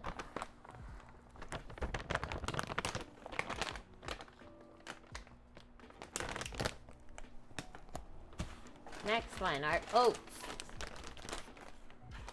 So these are large flake whole grain. And then this other one, sprouted rolled. One of each.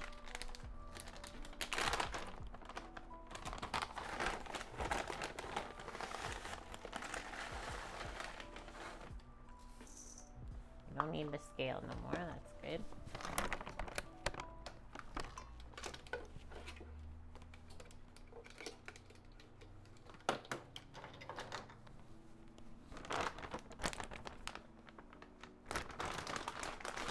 What is it? So I do a menu command as well as a recipe command here every day when I'm cooking in the kitchen. So those two, if you put them in chat, will help you learn what we're making today. It's a Mexican style of braised beef, and then we're just turning it into a burrito in the form of a bowl, so not wrapped. A little bit healthier without the tortilla. Thanks, Bonk. And yeah, don't feel dumb about asking questions here. That's the whole point of us being here together. Okay, so that's that. We still need our cup of cranberries. Ellen, I like to eat my granola with yogurt if I have the option. I really love Greek yogurt. But I am not a stranger to being the person that will eat it with milk if that's the only thing around. We're gonna just put all those in. I don't know if I was supposed to put that right away though. Let me see real quick. We might be picking them out. Sometimes you have to leave the fruits out until the end. It's true. It's true. Okay, one sec. I don't think it's that bad. We'll do our best. Forget the rest. As soon, you know, when it's like one of those moments that as soon as you do it, it's like, I shouldn't have done that. I got too excited. We were here for the craisins. And that's all I really got.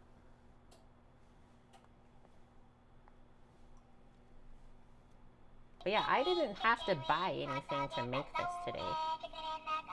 So like, you probably have everything in your house too. We're good with that. I'm not gonna get too crazy with it. We'll leave that there. Who's this? Night Wanderer. Thanks for gifting the sub to Harsheist. Welcome in. Okay, a couple more things still. Also want to plug in my mouse because it's telling me that it's dying. We got our salt. Pinch of that. Trust me. All the sweet things, you'll need it. Now we're stuck. We're not stuck, it's okay.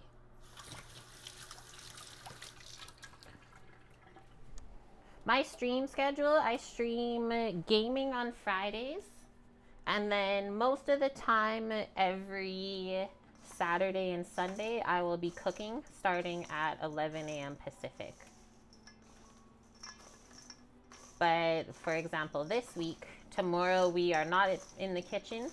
We're going out for an IRL stream for the Lunar New Year parade. I'm gonna do a little bit of stuff in Chinatown here. But I post all of my schedules every week in Discord. So that's the best place to hang out when you're not on stream and know what's happening. If you have Discord. Half a cup of our discard. It's gonna be close, let's see. And then we still need honey and some butter. Slam, what's happening? So I'm actually doing it right now. You asking about the sourdough in the granola. So you just take some of your starter, whether it's active or like this is discard. So from, you take this out before you feed it. And this is gonna help bind everything together. I've never made this before. This is new for me. I'm excited to try it.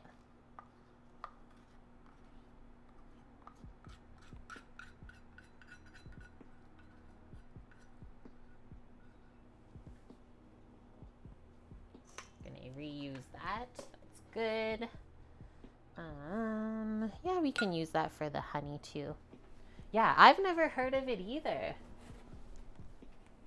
I think I was just scrolling on this site, Farmhouse on Boone, because she has so many good recipes. I was like, wait, I've been kind of craving granola. This looks good. Yeah, thick and sticky flavor. It will be a touch sour to taste, so it will cut down some of the sweetness of it. I'll let you guys know what I think when it's done.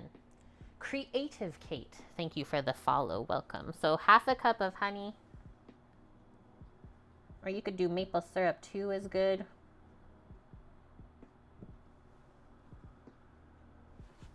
I really like the flavor of the honey though when it gets toasted with the nuts.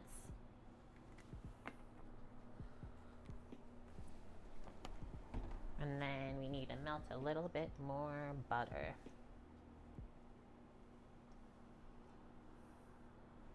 So it was half a cup of the discard, half a cup of the honey, and then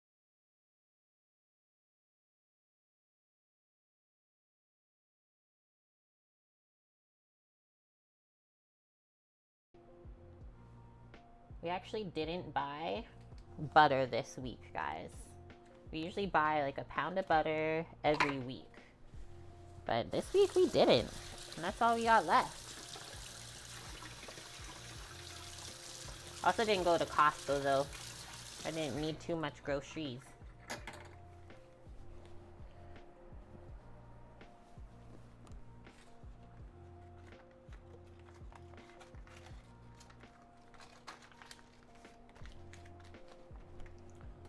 this is almost ready for the oven finally.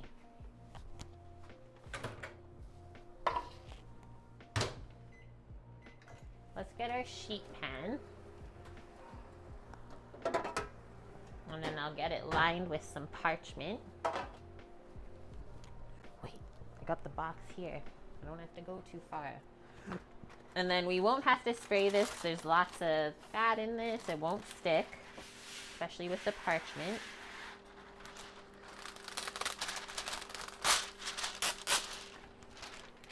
Cover the whole thing up. No sticky business. A little bit longer.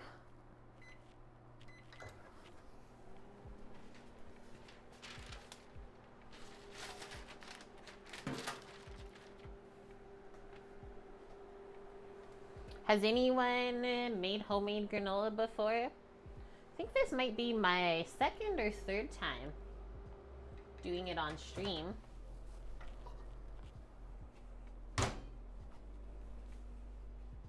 There's that. I guess we'll just pour it in. Just go for it. I wanted to kind of mix that stuff in so the butter had somewhere to soak in. There. Okay, now let's see. You haven't, but maybe you'll try one day. I hope so. The flavor of making it at home can't be beat. And then I'm actually going to put just a little pinch of cinnamon in here. That wasn't, I don't think, in the recipe, but I found it really delicious last time I did that.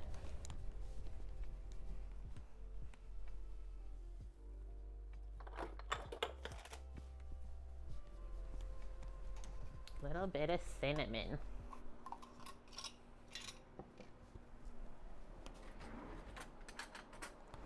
Three minutes left on our timer for the Blondie bars too.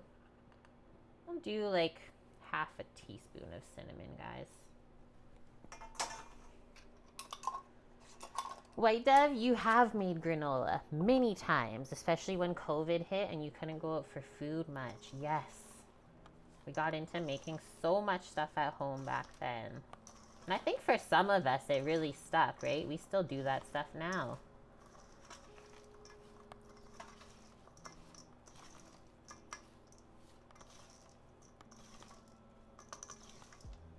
This is coming together. It's feeling good. I feel like I need more oats for the ratio. That's just me. What are you guys feeling? It smells so good.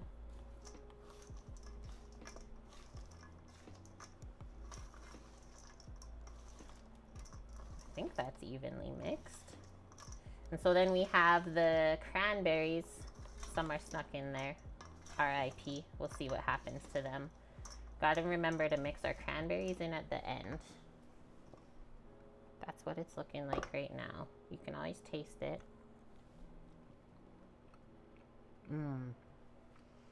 To me, when you do this cinnamon with the butter and honey, it straight up tastes like a cinnamon bun.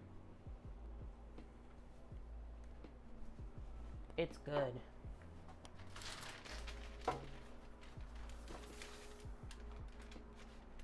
And then because this has like, it's so nutrient dense, let's say, you don't need a lot of granola for a serving, let's say. Like half a cup is a lot. You'll be surprised with how filling it is when you pair it with other things.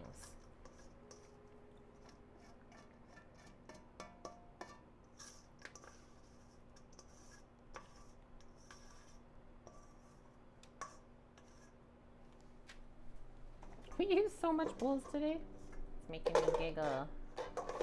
So much bowls and like little containers. Is there a difference between cinnamon bun and cinnamon roll? I don't think so. I could be wrong. Maybe there is a form of a bun versus roll that I don't know about. But I've always just used the name interchangeably.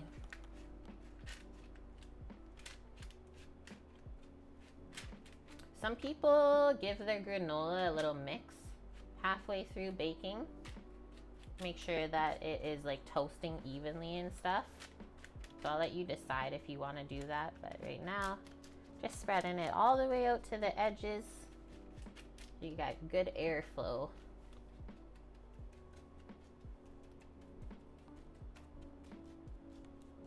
Okay, doesn't look too thick. We probably won't have to toss it around. Oh yeah, I always forget about that white dove. That's a recipe I found working at the camps. The peanut butter or PBJ bars, we called them. Peanut butter granola with a layer of jam in the middle. Insanity. Okay, timer just went off for the bars. Switch that for a sec before this goes in. Holy shit, they're actually looking amazing. I know that was only 25 minutes, but it looks like they're almost done, guys. Or they are. We gotta switch to the other scene. It's like just starting to brown on the outside edge. I want to take a temperature of the center to see where we're at.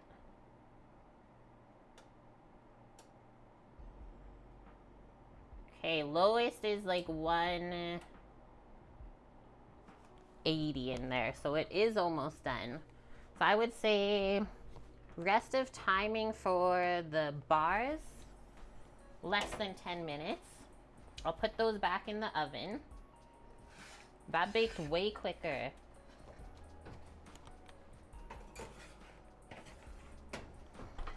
And then why don't we set the same timer to just peek at this as well.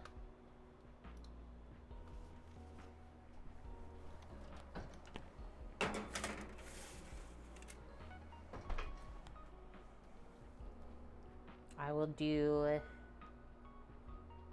6 more minutes for the bars, and then we'll adjust the timer for the granola. Okay, guys. 3 of the hard things today are completed. So let's do a quick cleanup while we have a few moments. And then we'll get into finishing off all the stuff for the burrito bowls. Also, should we check on the beef, maybe? Give it a little pokesy, because there's something inside of me that's saying that it's probably going to be done soon. Time to put all of this stuff away. Oh, and then AMP. Yes, I wanted to read that. According to worldbestcinnamonrolls.com, the most significant difference between cinnamon rolls and cinnamon buns is the inclusion of nuts? Did not know that. Cinnamon buns often have pecans, walnuts, or raisins in the filling. So if it's a bun, it has additions, or it could. But if it's a roll, then it's simply just that.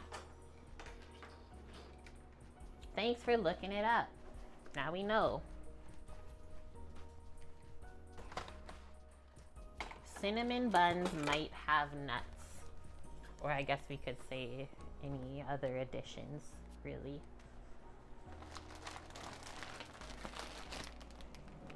Not that much pecans left. That's okay. That's a good thing. We'll put our cranberries over here in front so we don't forget to add that.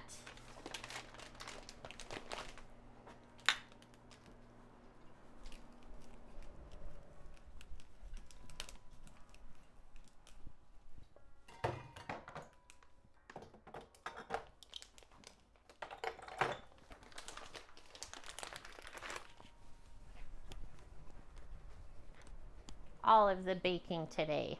Thanks for the lurk, Scoots.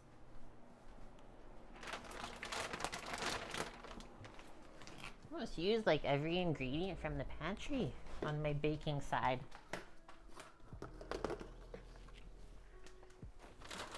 I thought I would put like a dent in everything. Not even close. So much oats and coconut still.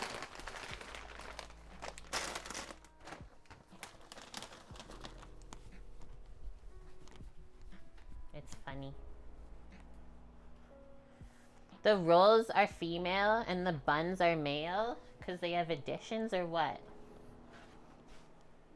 What are you trying to say right now, Bob?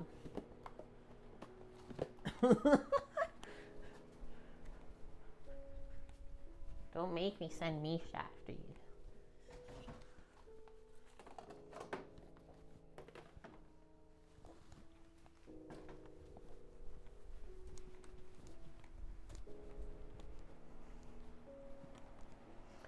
Okay, sugars and then finally the flour. That was a baking blitz just now, but so easy. No mixer. I'm sorry, Carson. You're not needed today.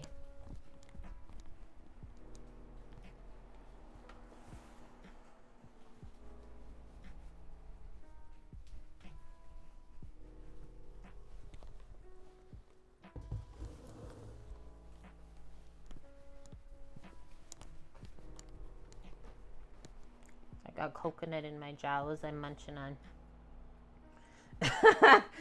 You're right, Bonk. Oh, the nuts part. The buns have the nuts. Several explanations there. So funny.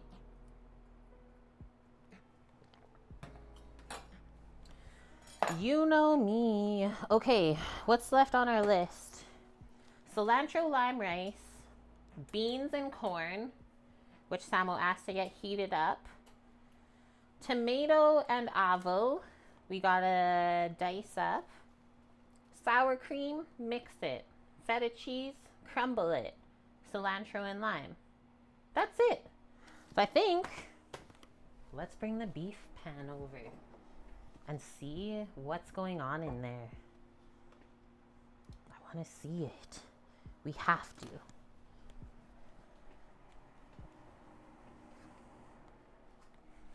We're gonna take a fork.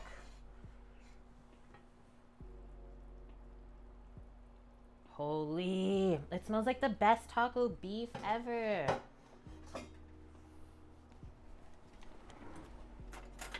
smells so good. Okay, see that? The fork, I would expect it to just pull apart. It's not done yet. Now we know. I'm gonna spread this out a little bit more too. Is that possible? Or we could even flip it.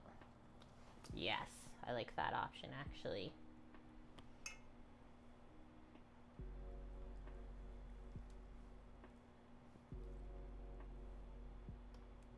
Whoa, this piece. Fatty goodness. That one is like falling apart. It's so fatty.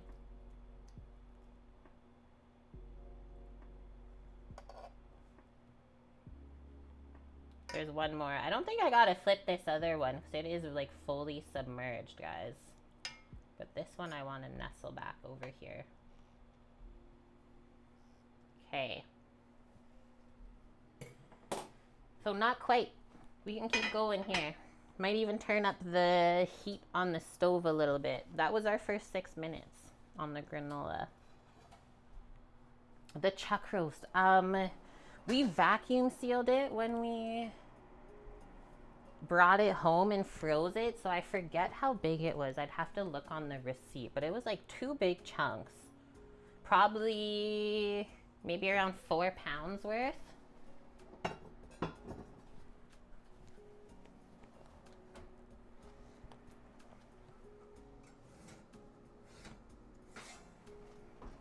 Turning the oven down a little bit now, because usually I bake my granola at like 325.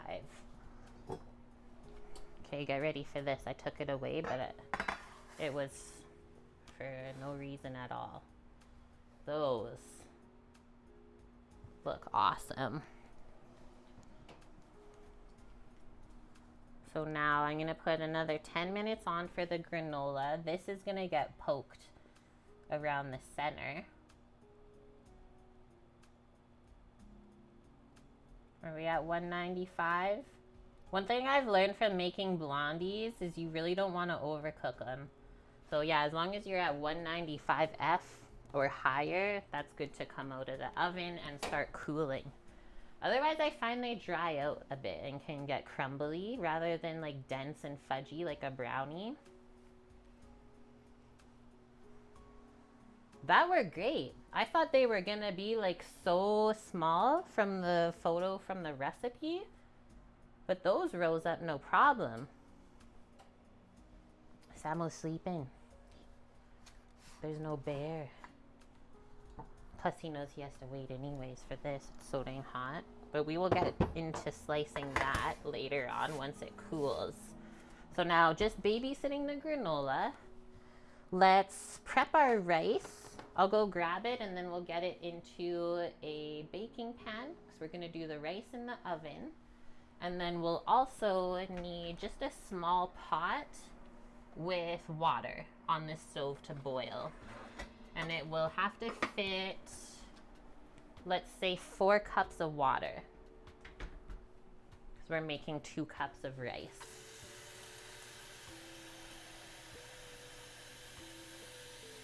It smells phenomenal in here right now, guys.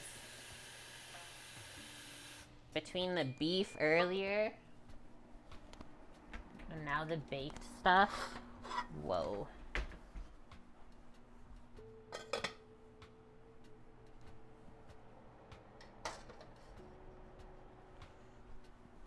So get another baking pan out, because that's what I usually do the rice in. It works so good. This is actually like, do you guys remember the time that we did the vegetable rice pilaf in this pan and then baked it in the oven? So the clients that I cook for every week, I have to make that on a 2-week rotation for them, because it is like their favorite rice ever. That is saying something.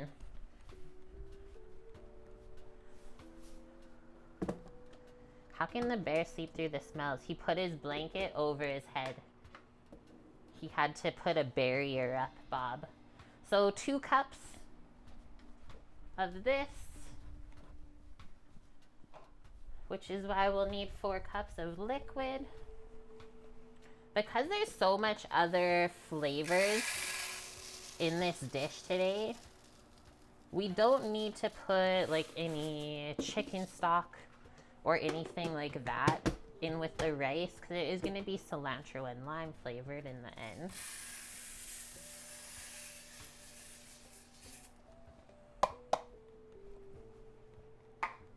And then we'll need a piece of tin foil so that it can steam in the oven. Excuse me, I got a little burp. I was munching on a cucumber before stream.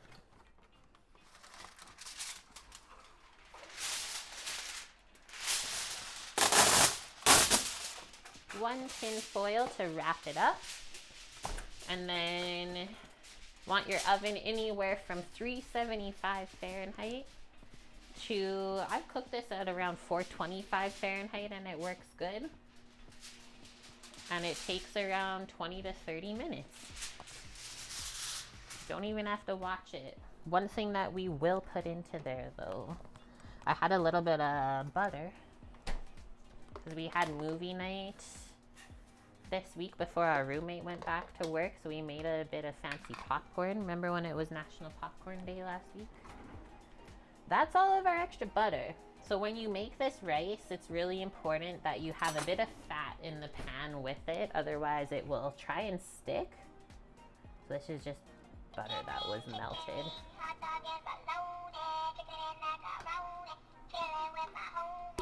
Titan! Thank you very much for the resub, dude.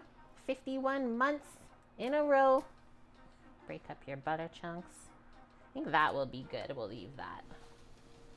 How's your weekend?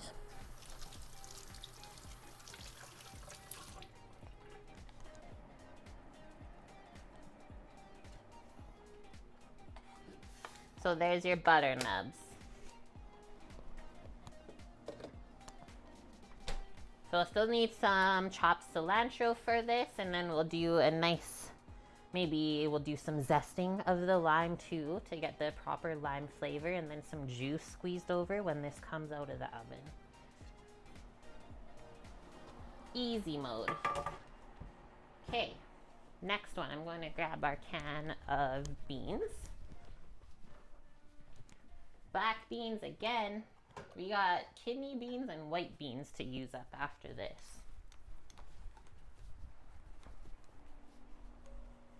We stocked up on the 4 for $5 thing at the Walling Fart. Your weekend's good? Nice. I'm doing good. I'm really excited to eat some beef today. It's really warm outside. It's nice and quiet. I honestly can't complain. So the beans, guys, where you just have to strain.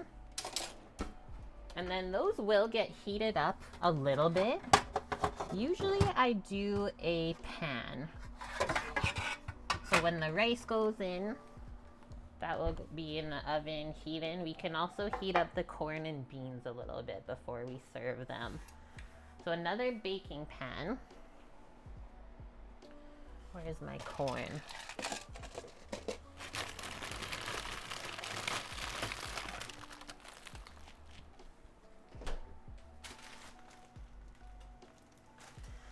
He's been snacking on delish nom noms the last couple days. Yeah, everyone was saying at the start of stream what their faves have been. What's yours so far?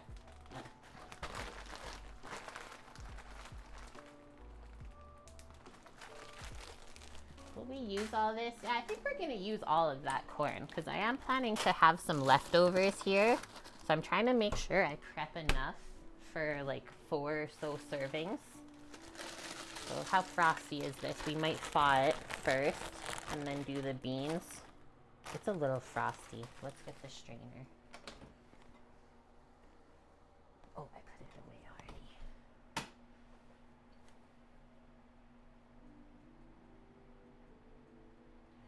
It is so warm out. I actually have to open the window more. Amp.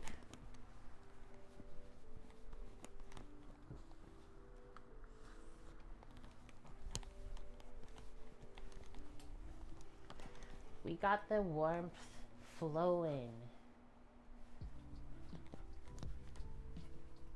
It's like, how am I gonna do this? We still didn't buy a new fine mesh strainer, guys. We were looking at some today.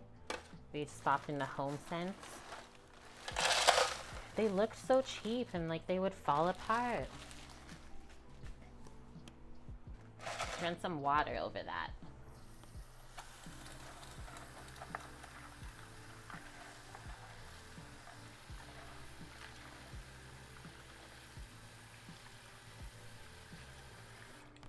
I think we'll dress the corn with just a little bit of oil and salt and pepper for it to go in the oven.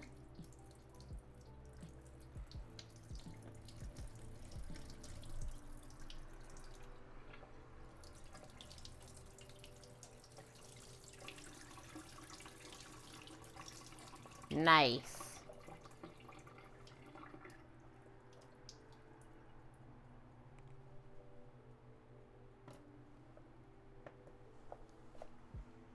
Samo was asking me to make some more of those since we only had like 2 each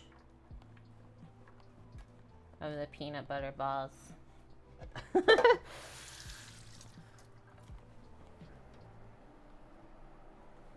How is this simmering along now? A little bit too high.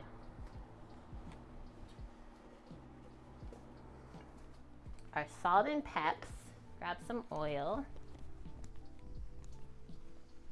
We got 20 seconds on checking the granolas. The bear is awake now.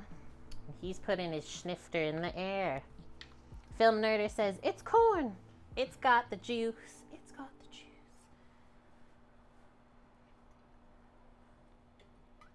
Otherwise it will dry out to nothing in the oven if you don't put some oil on it. I thought that was an autocorrect amp. I wasn't sure. I was like, I think I'm supposed to be Carrie.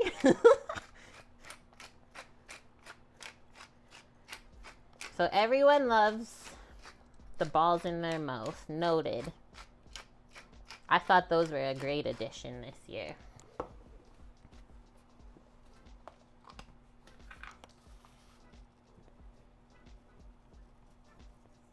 We'll salt the corn, but I don't think we have to salt the black beans.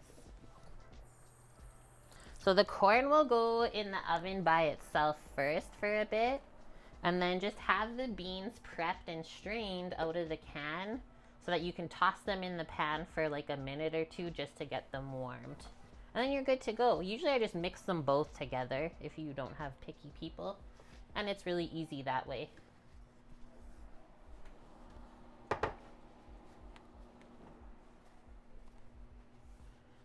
Okay, prep these up. Our beans. Is there anything I'm missing, guys, from a burrito bowl that you would maybe add that I haven't?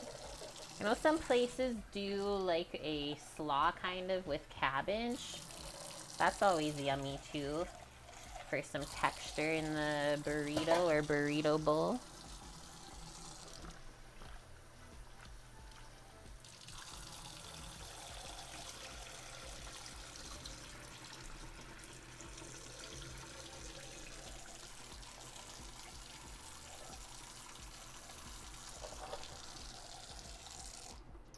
Beans. Put that on this side. So I guess we're just waiting on granola, and then we can get the rice in the oven because it'll take 30 minutes or so. And then finish the rest of this stuff. Rice is prepped, our beans and corn are prepped. So our tomatoes next. Love how full the kitchen's getting. We've made so many things already. The tomatoes are hiding under the tin foil for the rice. It's corn. Okay. These ones all look really ripe. Let's use those ones up first.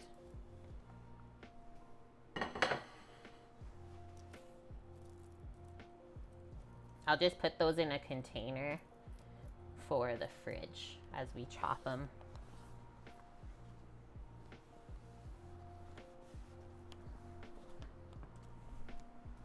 So I don't have to transfer it from a bowl and make extra dirty dishes. Also give them a rinse-a-roo.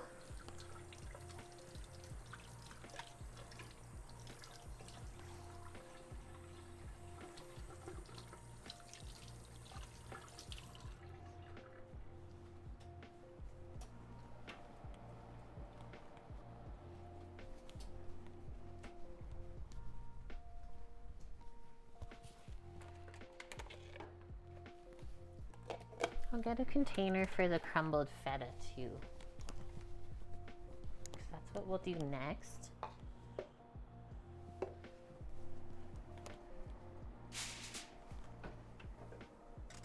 Guys, check this out. This is like 15 minutes or so. So you can see how I said like around the edge maybe and stuff. You might want to give it a toss while it's baking, just so it doesn't get too dark, or just like flip that in. But it's going good. The bottom's toasting, the top is toasting. Just getting all the moisture out really.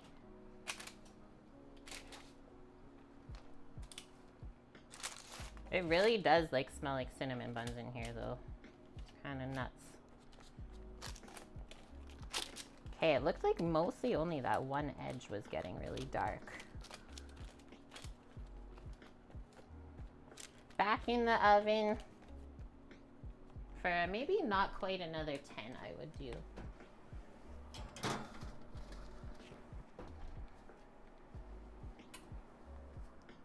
Do a 7-minute. Okay, it's time. These tomatoes, they don't really have a core to them. Let's see.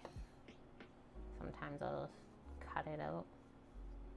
If you want to cut it out, that's what you gotta do.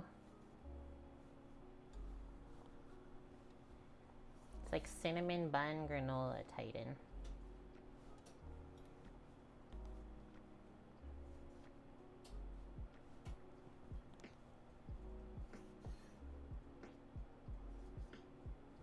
if you are gonna meal prep this dish a bit, don't slice too much fresh tomatoes ahead of time, because their flavor will change in a few days and they won't taste that good. So just do like 2 days at a time. Or just use jarred salsa. That works too.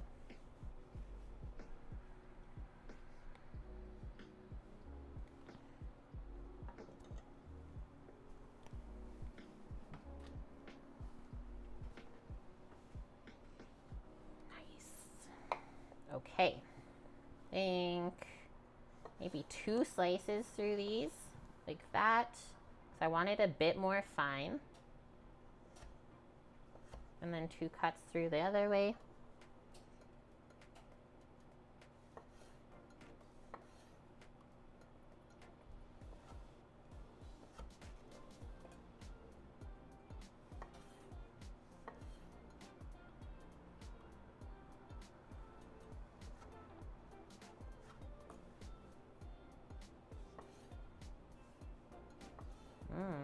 I was just thinking about the pickled onions I have in the fridge. Those would go good on this bowl today too. And that's definitely one that most places have, like Chipotle and stuff. Or what do we have more in Canada? Like mucho burrito, it's called. The pickled onions, so good. That was a deceiving amount of tomatoes, holy.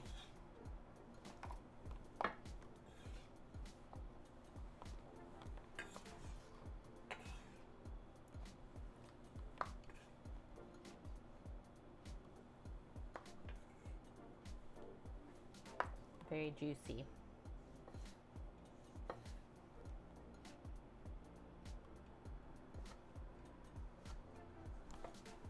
What's everyone else getting up to this weekend?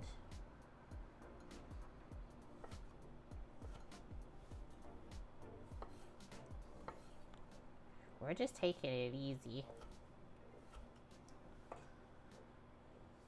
We finished watching the Yellowstone last season this week. That was really good. I watched the movie Wild Robot yesterday. That was so good. I thought it was cute. 2 cups of tomatoes. Let's wipe up the board. There's so much tomato juice.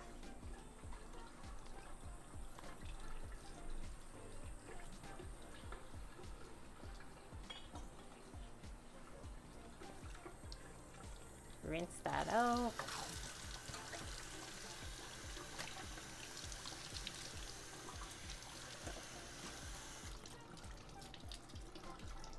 Right? So juicy, Bob. What's going on? You were wondering how the Wild Robot was? Samo might have downloaded it. It's so good. I'm pretty sure he cried last night when he watched the end of it. It was really good. I thought it was over halfway through. It like felt like the movie was ending at that one point, but no, it carried on. I was so happy. It's like one of those that you're like sad that it was over. So I guess that says something.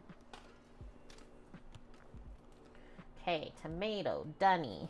Our avo, I mean, they can go brown if you cut them too quick. But I think we can get away with dicing this one up just a bit.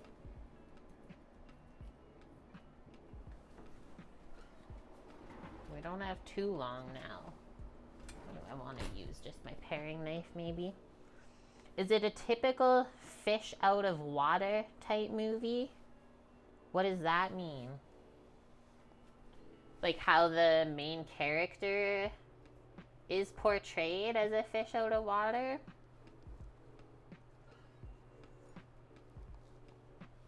Let's just say if you like robots and you like animals, you would really enjoy the movie. If you don't care much about either of those things, you'd probably think it might be a bit lame.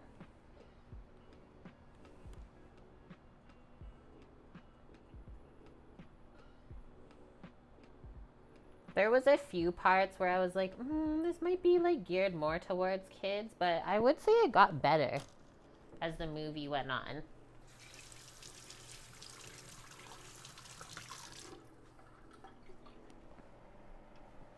What's going on in this pan? Sounds aggressive.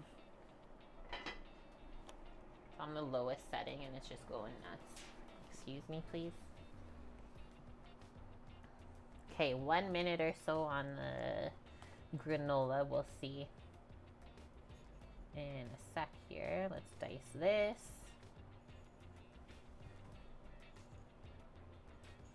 And then I think we'll turn on the pot for the water for the rice.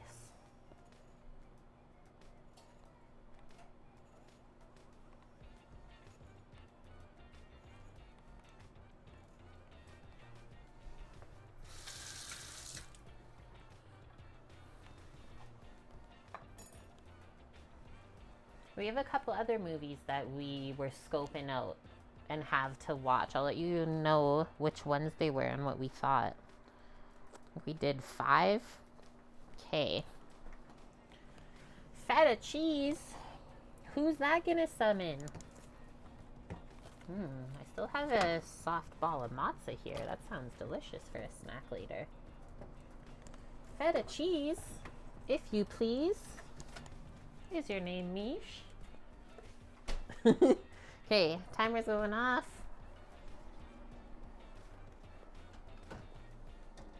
Granola is still toasting, I would say. And maybe turn it a bit higher again, though. Go back up to 350. I'm gonna set another timer for it. This is the thing with granola. You don't want it to burn. And if you've ever toasted nuts, you know how quickly that could happen. The movie sounds fun, yet it is. I think you guys would like it. Like, I was playing it, and Sam was on his deck beside me playing his game. And, like, it took his attention away from his game that he stopped playing the game and just watched the movie. So that's a good comparison, too.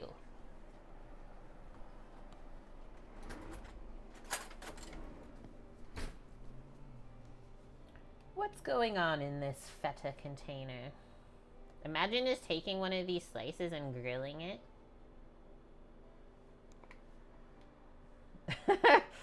Burned Granola is your BC folk band name. People would probably love that name, actually. They'd like to get called a hippie. We love our socks and sandals.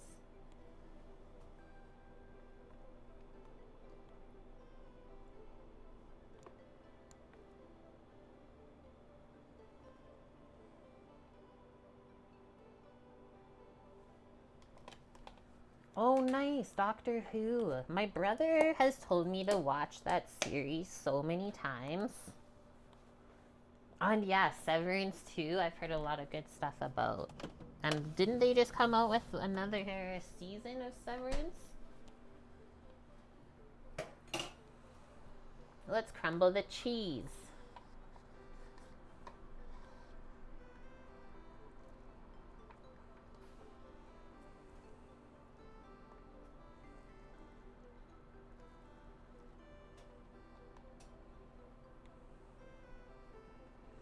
Yeah, we really have to be like in the mood to just sit down and binge watch a series. It doesn't always happen.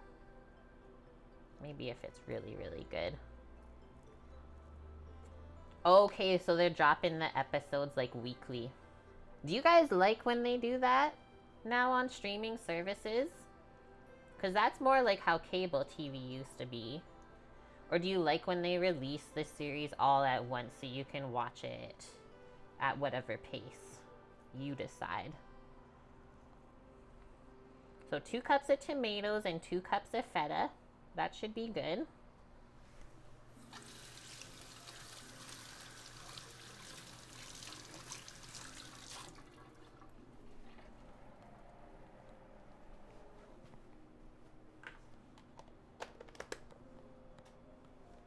Doctor Who is so much fun. I like really weird stuff that like keeps my attention, so I think I would honestly love it. Okay, all of that stuff can go into the fridge for now. Where's my cilantro at?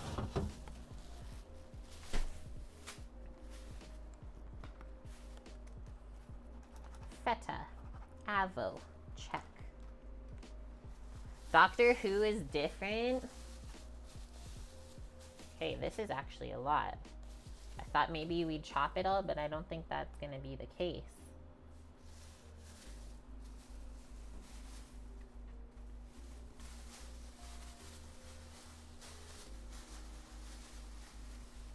Saw foodies were gawking at an episode of Severance where they had a deviled egg bar. What?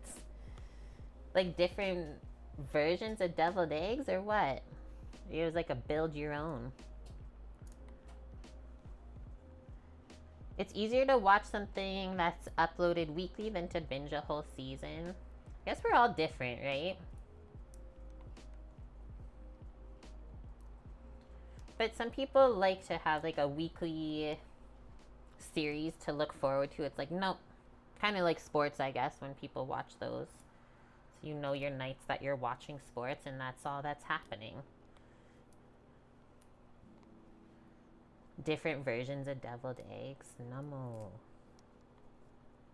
Right, that's just how you grew up. Totally. Like a lot of us grew up like that.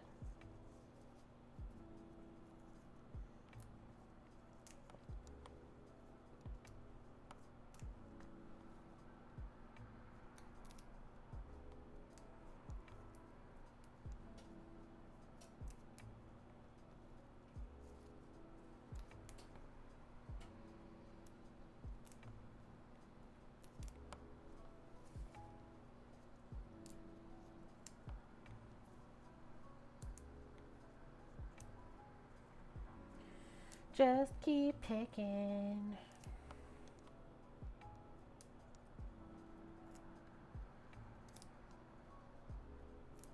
This is one that I gotta plant in the arrow garden still, is cilantro.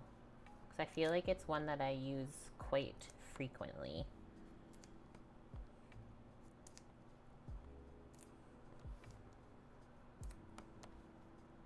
Oh, what we got there? There we go.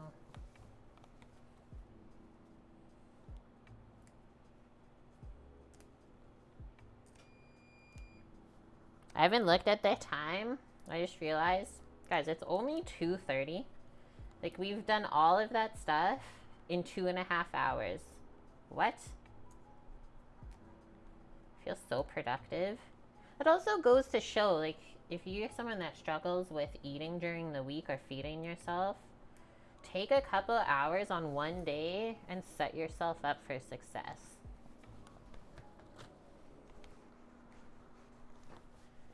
It's a miche? Oh my gosh. Do you know what I just put away? Back into the fridge. I got a couple complaints in, boss. I can confirm he did it.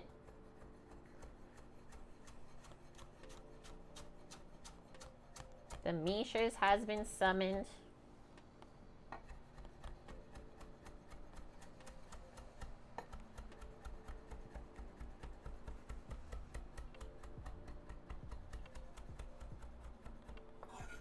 The feta evaded her. Okay, we're popping off here on my timer. Watch is just vibrating on my wrist. How's the granolis? Whoa, see? That's what I was talking about. Look at how dark the top just got in, what, 7 minutes? But if we flip it, the middle part is not really. So I think that's good.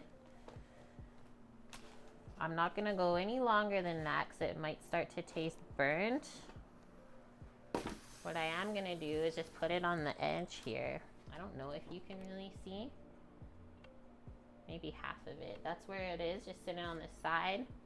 We gotta put our cranberries in while it's still warm, and then they'll soften up a bit. I'm just gonna mix that quickly over here. And then that can cool.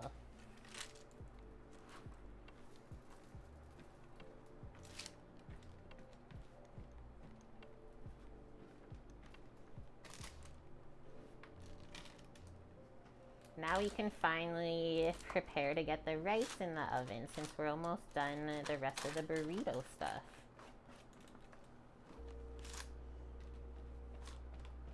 One interesting thing with the starter that has happened a bit with this granola is like it kind of clumped up in some places on the bottom and stuck together a touch. That's the only thing, but it's really easy to just like pull apart.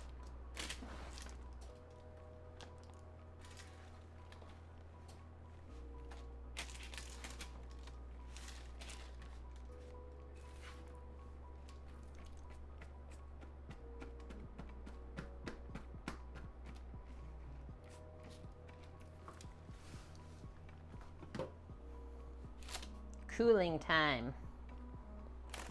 Michers, quichers, or the Michinator. All of our little nicknames for each other. Okay, cooling time. Oven up to, let's do like 390 F. We're gonna turn on the little pot for our rice and get that heating while we finish this up. Did you see that coconut that I just ate? I got you. Tasty bits.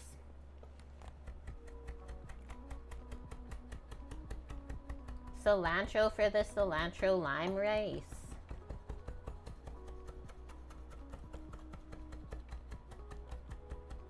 And to sprinkle over some more of the dish when it's presented, I think.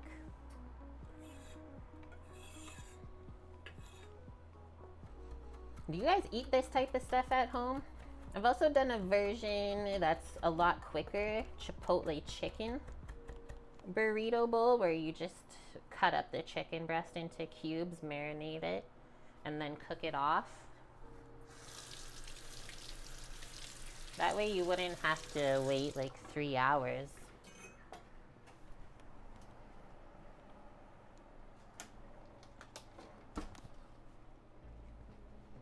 Okay, that is for the rice container.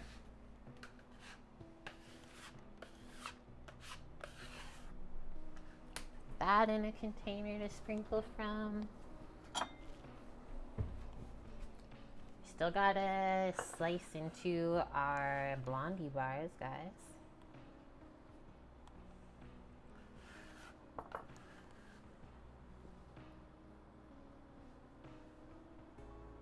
It's everywhere.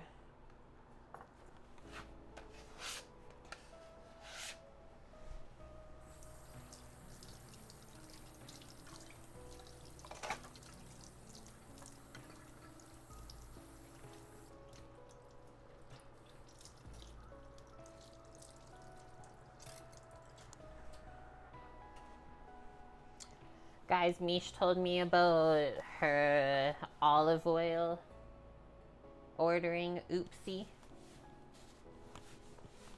I had to giggle this morning. Guys, in your groceries. I love how serious it's become. I'm so into it. Okay, that's done. For the lime, I think we can just first zest it and then cut it in half for juicing. Some might go onto the beef when we pull it.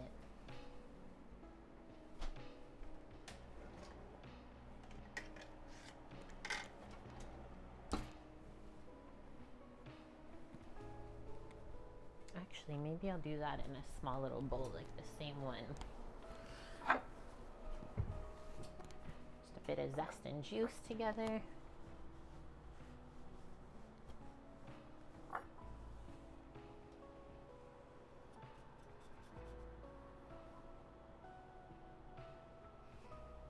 The big Smarties box has smaller boxes inside. What? Samo says yeah, like he already knew. I don't even know all the stuff he got. He went like all out for your guys' boxes, like more than what I listed. What are they doing?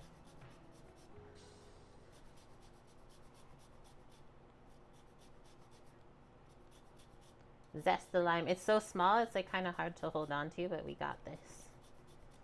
It's getting limey. And we got the coconut in the granola. Oh man. About to shake it all up.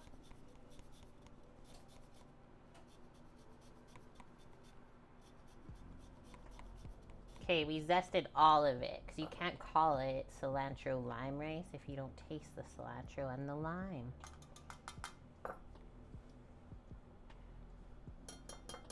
Give it a taparoo.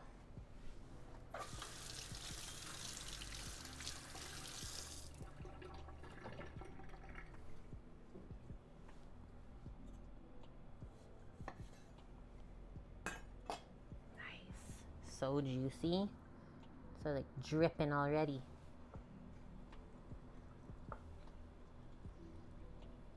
All that's missing is a parrot.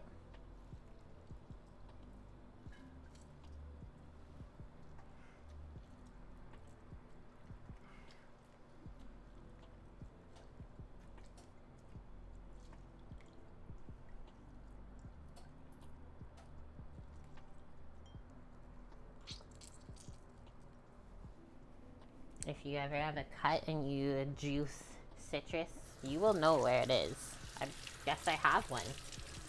Ouch.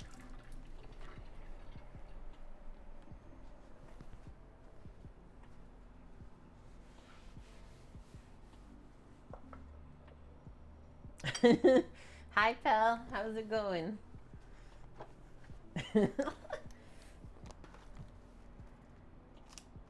Stir the sour cream. That's it. Where did I put it? There it is. There it is.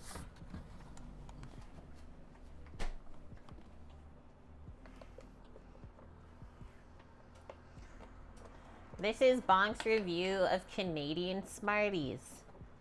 Thinner and wider than M&M's.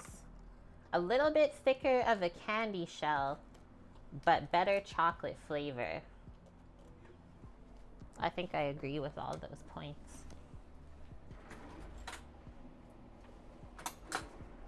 Love putting those in cookies. Man, so good. Hello, Mystery Mayhem. Welcome. Hope you're doing A-okay. We're hanging out, doing some cooking today. Everything's almost done.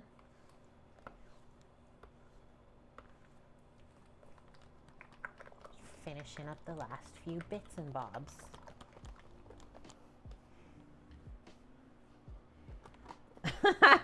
Bob slapped Bonk because he waited too long to try the Smarties. I like it. Okay. Olive oil can go away. Maybe I'll put these couple of garnishy items at the top. And then we gotta cut our bars. Discover what we made today. I'll come back with a cutting board. We gotta bleach this board. It looks like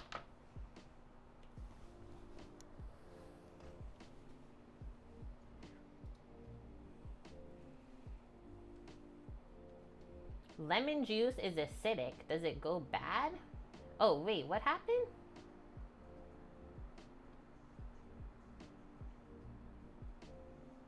Tempted to make hummus today, but the lemons you have look a bit suspicious.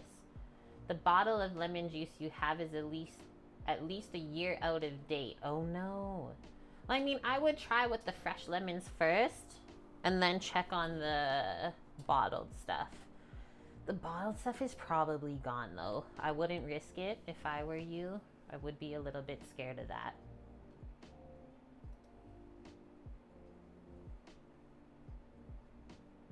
And so yeah, the version, like what we call Smartie, or what you guys call Smarties, we call here Rockets. The hard, just candy that's dry. And right, Bonk had a head cold when he first got the box.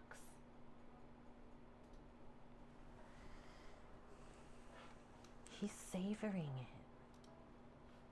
Okay, boom. Open this up a bit.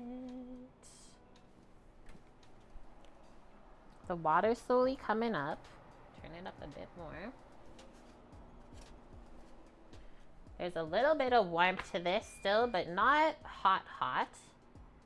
And nice, the oven is hot whenever we're ready, so that's perfect. I did just crank that water pot up for us to get that rice cooking. Wait, so the USA chalk tablet, what they call Smarties, are actually made in Canada? Why would they brand it like that then? That is actually funny. Slide this out. I love when that happens. Nice. Just a little bit where we cut to fit into the corners.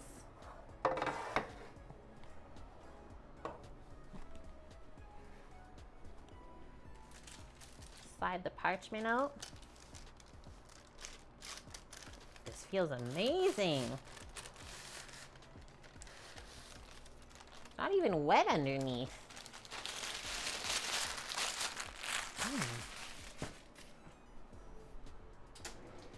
Not even any moisture down there.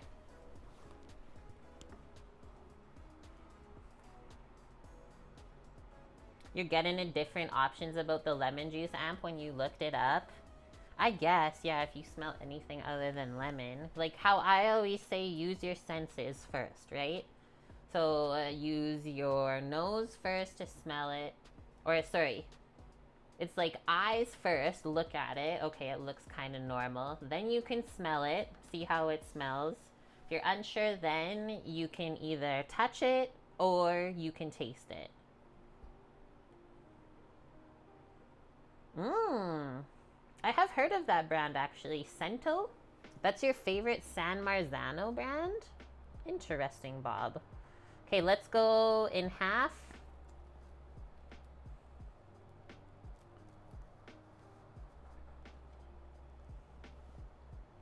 These are gonna be insane, I can tell already. Should I go just in half this way? I think so.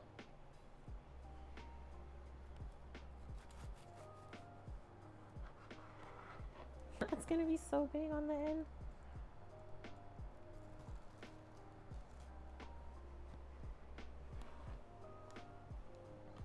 Now, open that up a bit.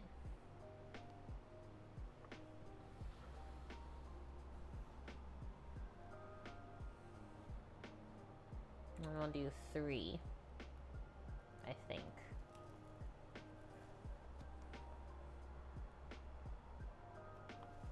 Those are big bars, guys. Big bar, big bar, big bar, big bar. You guys heard that song? Am probably knows it from TikTok.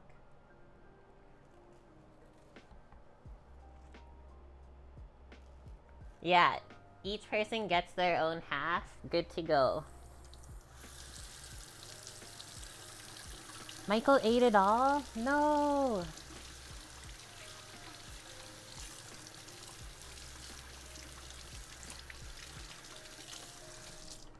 There's black beans in this sink as I'm rinsing this. I was like, how did chocolate chips get in there? That's weird. The fact that they wouldn't melt, but it wasn't chocolate chippies. Okay, before we taste this, I know, I'm so sorry. I didn't mean to. It's just what happened.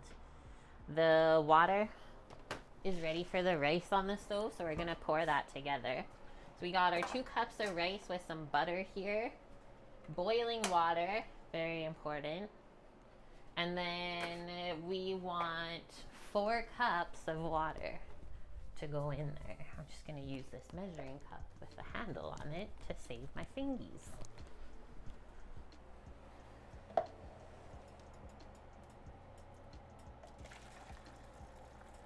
And then you want to make sure that your oven is hot and ready when this goes in.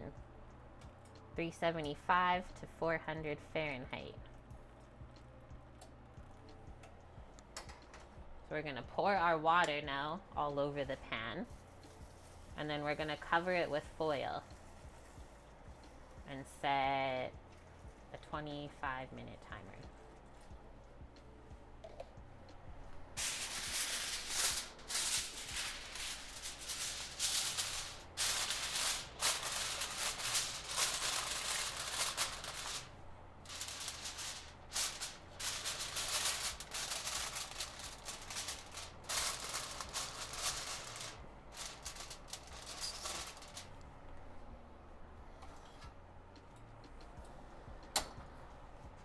And now careful, because this pan is hot, into the oven.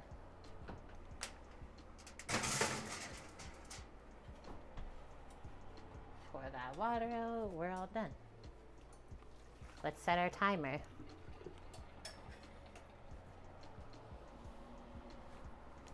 Peeking over here, still simmering away nicely, love it.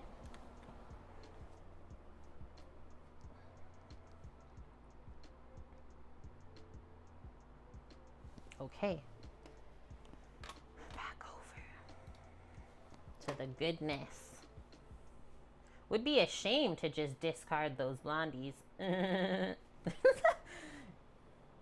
Bonk wants it a la mode with some ice cream. I need to wipe my face a sec. I'm getting sweaty. You know it's bad in Canada if you're sweating in the middle of winter inside. I used to freezing my ass off. Are you gonna come and try a bar or just have a bite? Which one do we want? This one right here. I think we could even have done like that. Those last few minutes probably won't do next time. It's not like crumbling apart, but it's not as fudgy gooey as I would like it.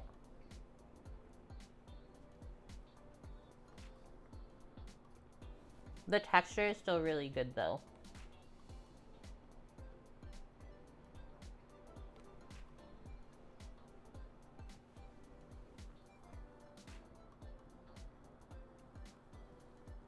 See, it doesn't crumble apart. The chocolate definitely helps keep it nice and fudgy.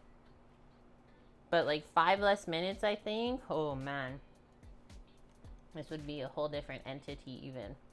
And yeah, nice coloring like around the edges, nice and golden, so you get that toasted butter flavor.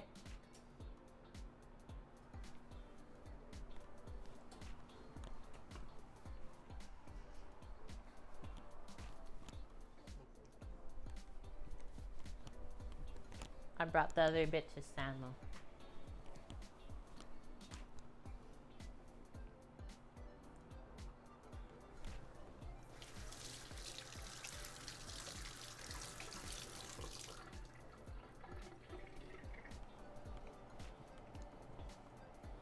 And those even actually baked a lot quicker than what they said.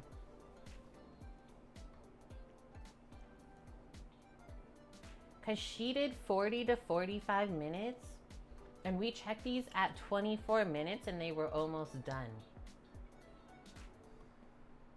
So like 30 minutes for sure. Imagine if I would have been like, okay, set my 40-minute timer, right? They would have been so dry, but I like it. It sticks into your jowl, sticks to your cheeks. Tastes like a chocolate chip cookie.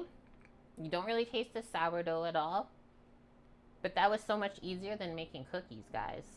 And yeah, these are huge sizes of squares that I cut up. It's like 2 cookies in one.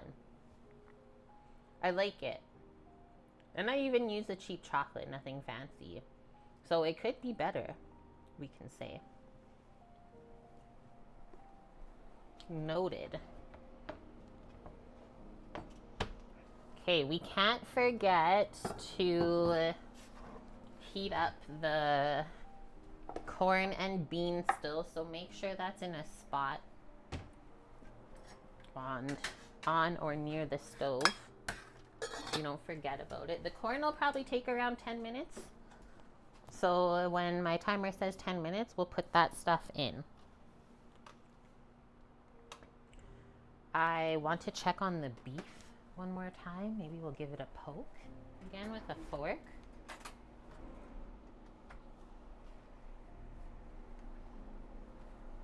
And see how that's cooking along again.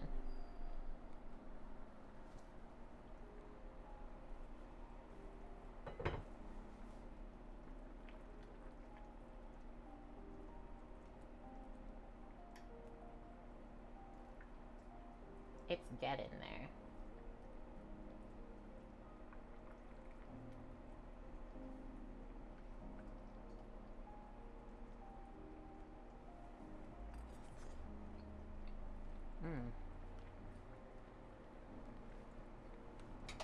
The flavor is good. I just snuck a little chunk off the side.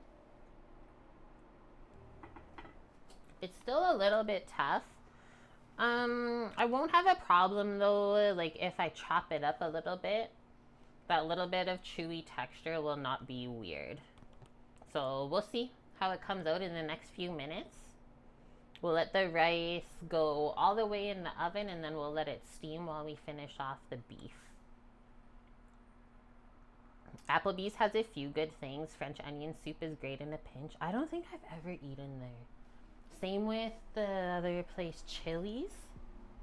I've never eaten at a Chili's either. Okay, for the burrito bowl, I think we can make it on a plate still. Or you want us to pile it into the metal bowls, Samu? You want to eat it on this? Doesn't matter. He doesn't care. Okay. You're saving up the channel points for a cannabis stream. We just did one, what, in November? I think? Maybe October? Where we did infused brownies from the Bon Appetit cookbook. They were insanely good.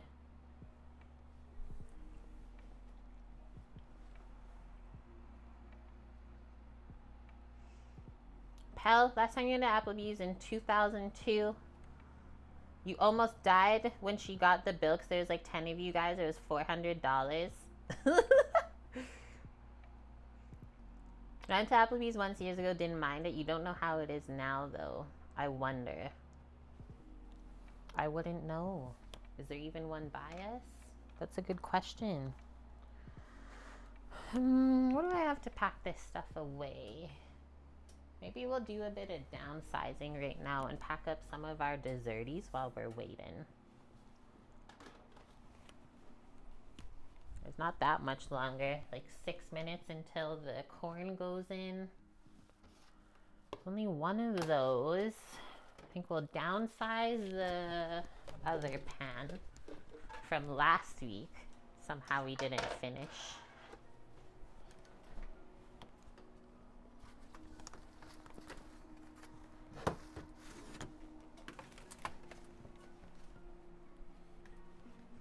These were really good too. The banana peanut butter chocolate ones.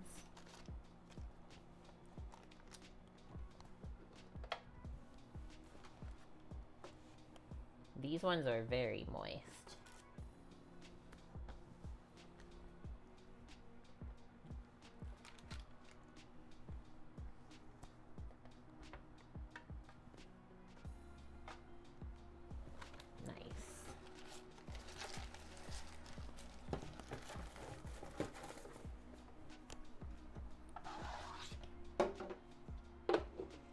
Bourbon street steak.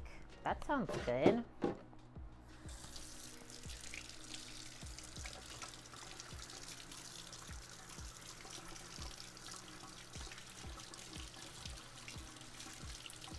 I forget how we used to do it because you're making me think of like the soccer tournaments and stuff that I grew up with going to, and like when the team would all go out for like lunch or dinner at these tournaments. Like, who would pay for that? Because it would be a massive bill, right? It's like, you got the parents there supervising as chaperones. So there's probably like 10 parents and then like 30 kids. Who would pay for that? I think that's why we did fundraising all the time. bottle drives and stuff like that. You can spend a little there if you take advantage of the deals, or you can spend a lot, yeah, if you choose the wrong things. Happy hours are always fun to look at. You can save a lot of money on happy hour.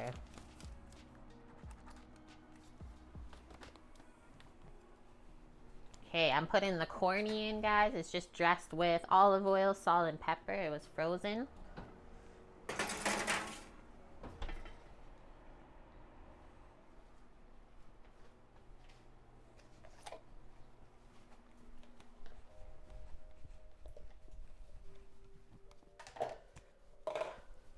I don't know yet, guys, if tomorrow we're gonna go eat somewhere. Right now they have, I think it's called Dining Week in our Chinatown here. And some of the restaurants are doing like a set for $10 or stuff for $20. But we should think about it. Samo and I should talk about it and make a plan tonight. Am I in the Toronto area? Nope. I'm in Edmonton, Alberta. I grew up here, but I've also lived in BC for a few years.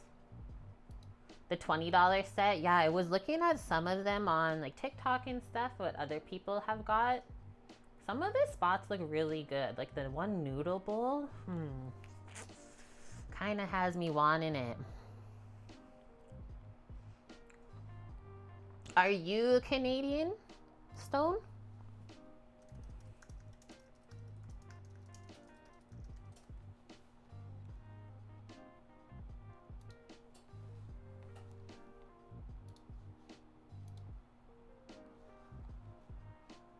Okay, this is the link, guys.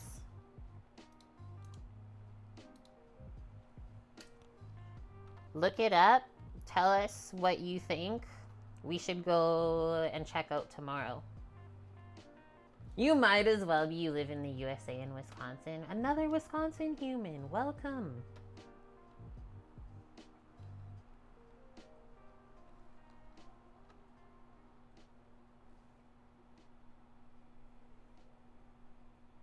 A Southern Canadian?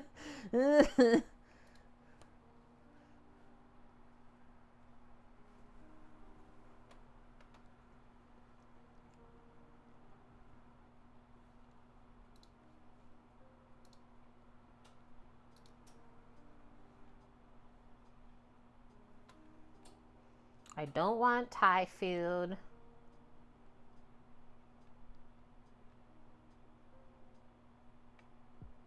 This is interesting. Maybe it's a hot pot. Liu Shu. $20 lunch special. You get soup base, a staple, 3 meats, 3 veggies, and a drink. And sauces and appetizers for 20 bucks. Nice. I always forget yet it is that you're also Wisconsin.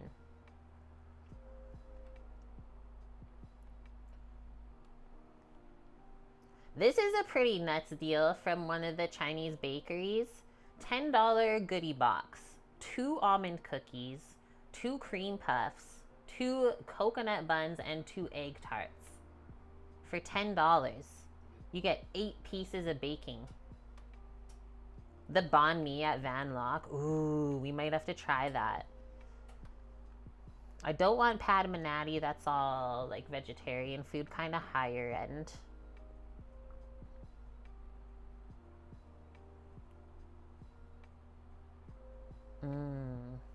Fried chicken skin. I was eyeing that up. That was actually a bar snack that we used to do when we ran Big Rock Brewery in Vancouver. Chicken chicharrones. Dusted with... What was it called, Samo? Dusted with like the hot Asian seasoning. I forget. Oh, Togarashi. That's the one. King Noodle House, $20 combo. That's the one I'm on right now, Bonk. 1 large pho, 2 spring rolls, 2 pork balls, Vietnamese iced coffee, 20 bucks. Yes, please. How do you say that? Sisig? Sisig? Junior Tasty Bites.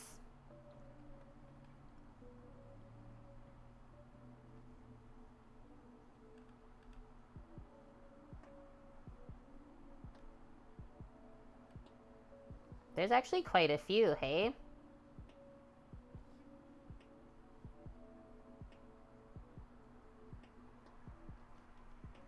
He'll be at the Hing Lung Barbecue House. I do like Chinese barbecue. The Saigon Vietnamese coffee option. I am obsessed with Vietnamese coffee. So that might have to happen tomorrow. That'll get us going. Yeah, get one of everything in a forklift to take us home, basically. Okay, 8 minutes. Just peeking on this because I turned it up and it sounds crazy in there. It doesn't look as crazy as it sounds, though, so I'll turn it up a bit more. Everything sounds good, though, hey?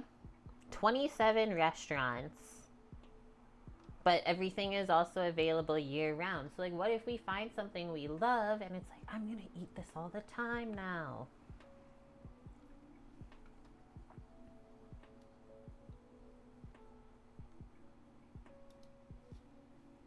Our Chinatown is pretty bangin' bonk. Like I've said in the past, we do not have a large, like, Latin, Hispanic population in Canada at all. Like, anywhere. It doesn't even matter if you're on the West Coast.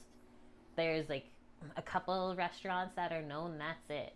So a lot of our influence when it comes to different cuisines and cultures here in our melting pot of a country, lots of Asian influence. Like every single small town, doesn't matter where you go in Canada, has a Chinese food place. That's just how it is. It might not be the most authentic, but it is like what we know as Chinese food and what people expect here. So yeah, we take our Chinatown seriously.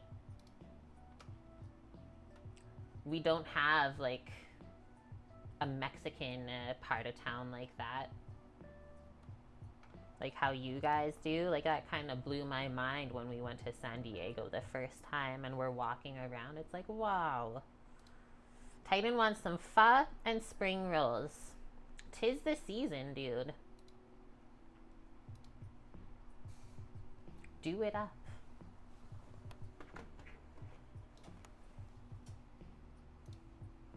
Sounds like the Dream amp. It's pretty awesome. Yeah, we mostly just have like little Italies and Chinatowns everywhere. Yet it is. I just live in the middle of nowhere. It's okay, guys. Okay, what am I gonna put this stuff in? Also, should probably have like a little spoon of our granolas. Oh, it got really crunchy, is it? Cooled off. Like a little bit of everything in the bite.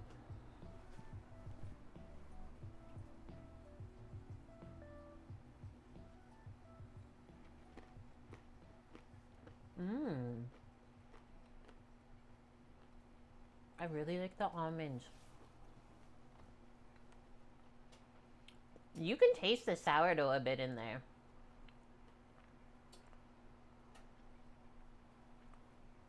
It's good. Like almost kind of makes it like creamy. It honestly looks like I like toasted it too much, but it is not.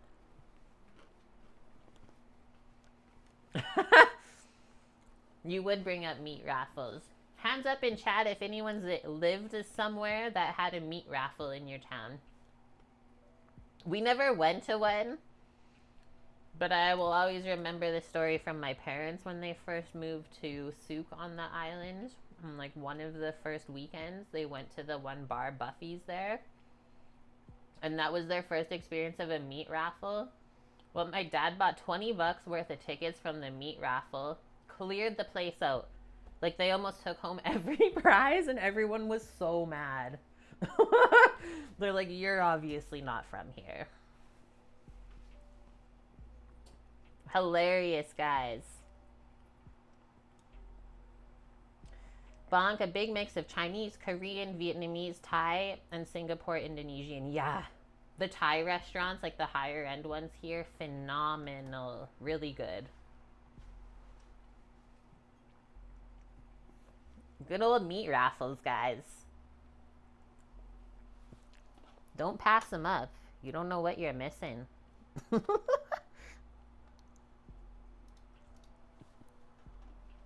Okay, I think I'm gonna start fishing the meats out onto the cutting board and getting them prepped.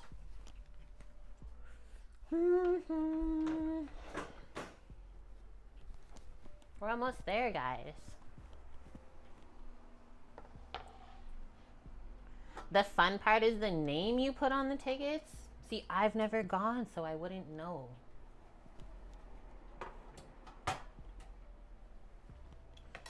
Tongs are ready here. We got our knife there.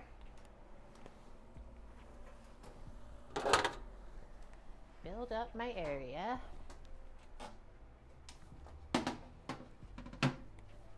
How much longer? Okay, 3 minutes. Let's toss these beans in with the corn real quick. Give the corn just a shake. You guys can hear it sizzling.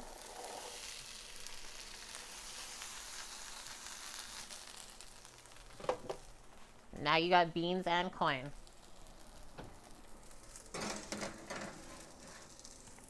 Let that finish the next few moments with the rice.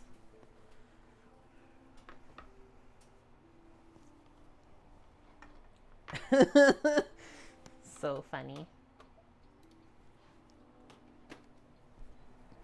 Okay, I'm turning the beef off. Let's see what we ended up with.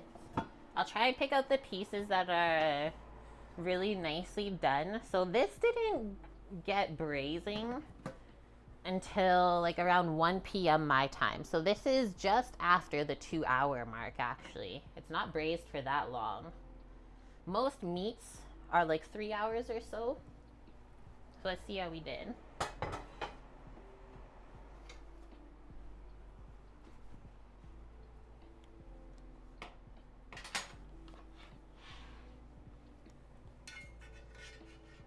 I'll definitely take the pieces that are falling apart when I pick them up with the tongs.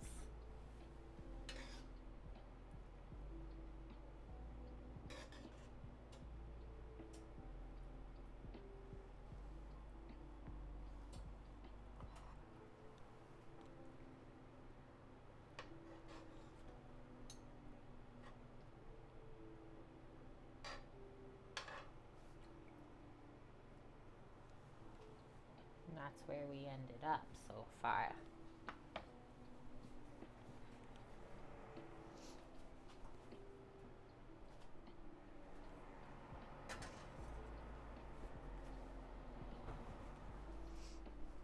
It's making my nosy run. Oh, that's nice. Yeah, they put the money towards like something local. I like that. The moment of truth, Razor. Okay. So these ones were like falling apart as I was picking it up. You can see that. I don't know how it's gonna be though. Whoa, sorry. There was a hot thing on that pan. So that's how it looks when you chop it up. But see how I just pulled it apart?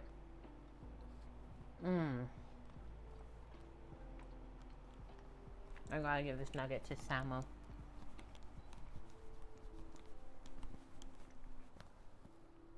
Hot.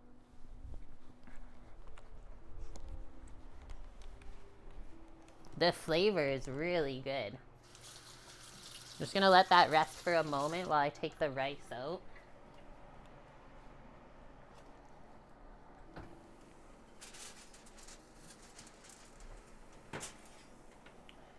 Let's have a peek.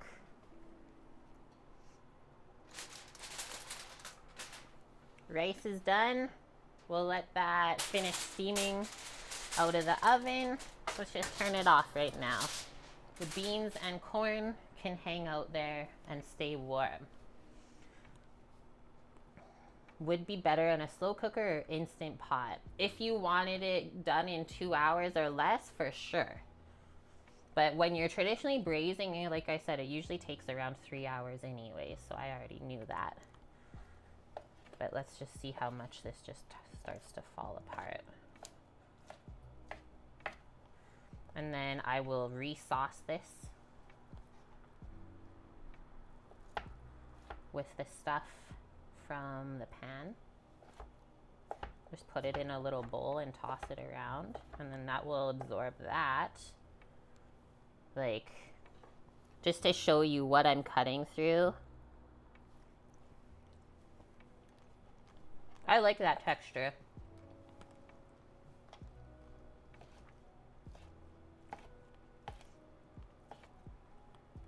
Nom. Look at that chunker with the fatty bits in it. Holy.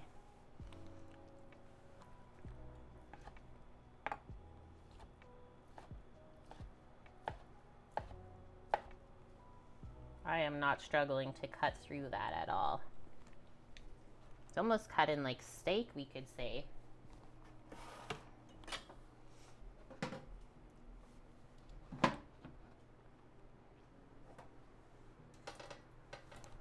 Just gotta rinse my hand for a sec.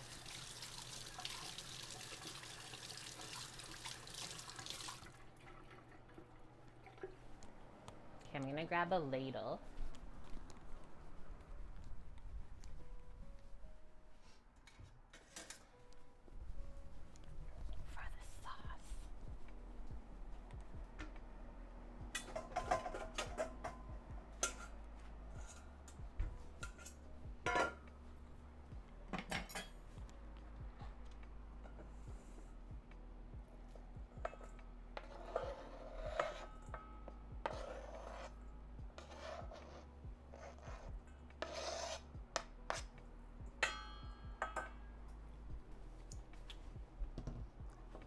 It's really tasty.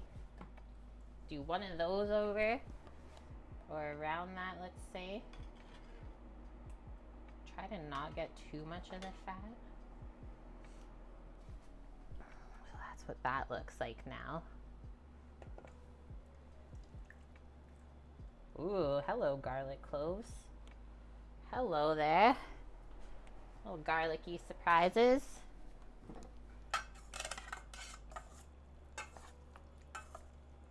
And then we're just gonna let that hang out in there now that it's all chopped up. We'll dress the rice next, since that is molten hot still. Cilantro lime rice.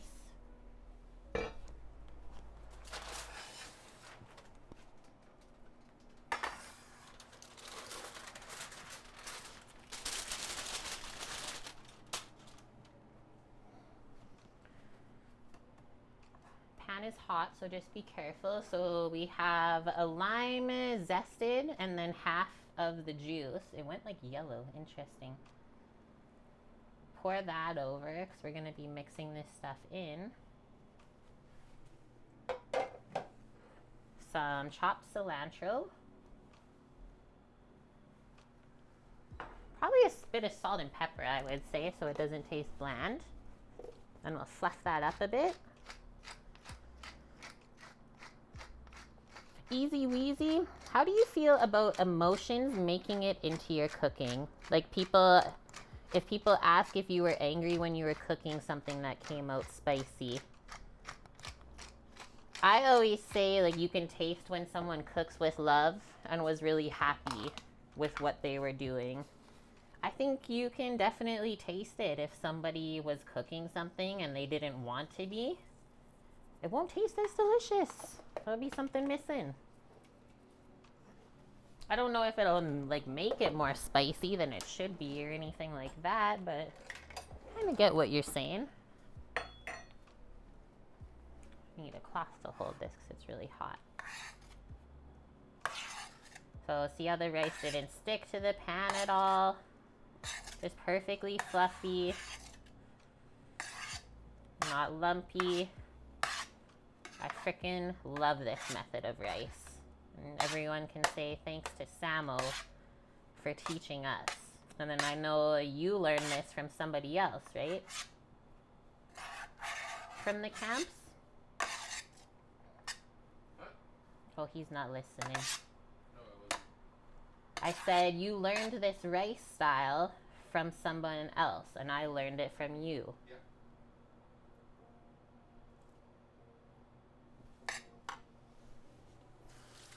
If they're angry, Amp, the food is most likely to burn, or more likely. Yeah, things like that would happen, right? You'd make more mistakes. Right? That was so easy, Bonk. 2 cups of rice, 4 cups of water. In the oven, 25 minutes. You're laughing. Okay. We got our rice. Beef. Take the corn and the beans out. Gotta do some stacking up here. The beans exploded a bit. They look funny. Be careful, your beans might explode.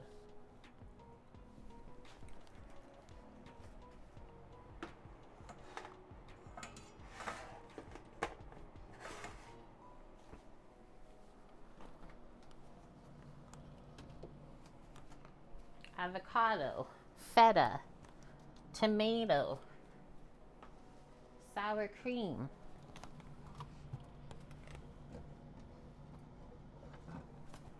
Salsa. Pop those beans.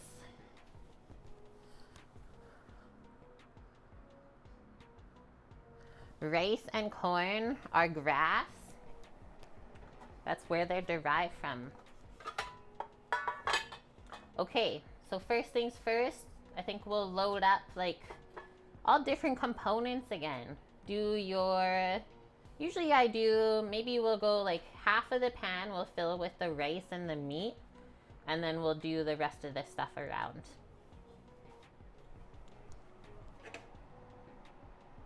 But typically rice is always on the bottom of a burrito bowl.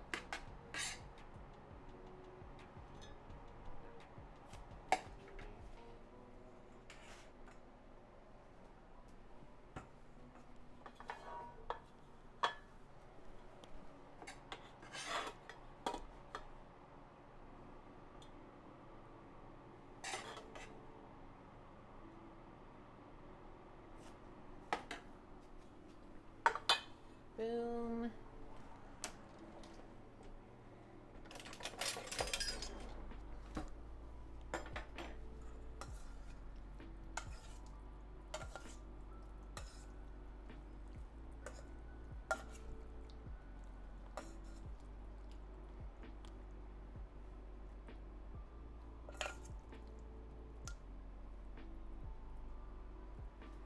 Nice.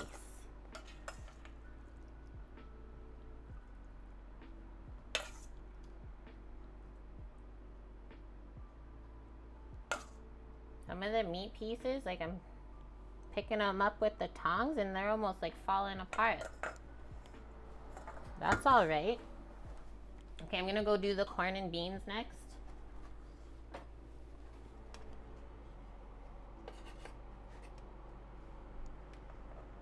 Do those on the rice side.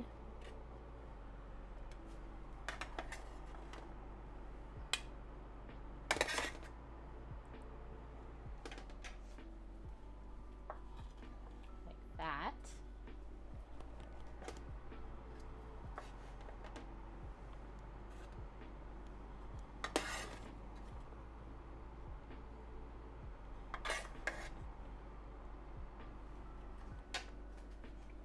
Now it's filling up.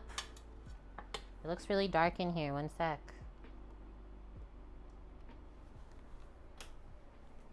There we go. Okay. I think we should do probably the tomato next. I think I'll put it beside the beef. So you want to play around with your colors as well on the plate.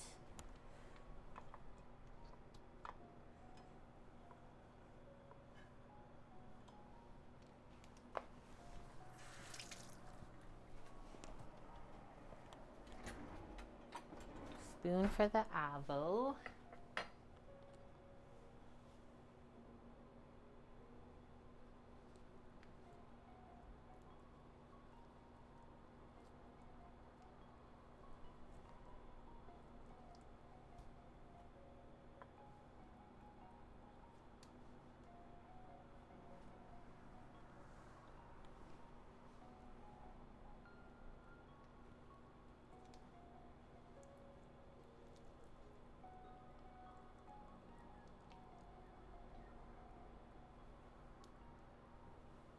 Make that one a bit nicer.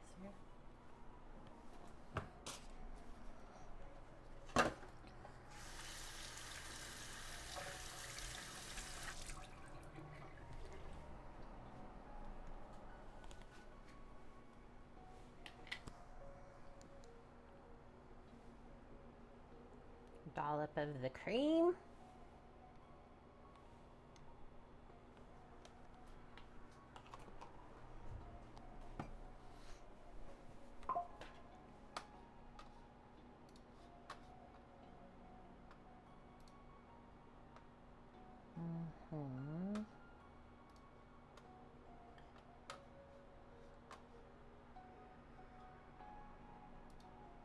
I was gonna try to stop that ad while I was plating, but I think I'm too late. Worst timing in the world, really. But that's okay. Feta cheese. I'll put a little bit on the beef, why not? Kind of all over.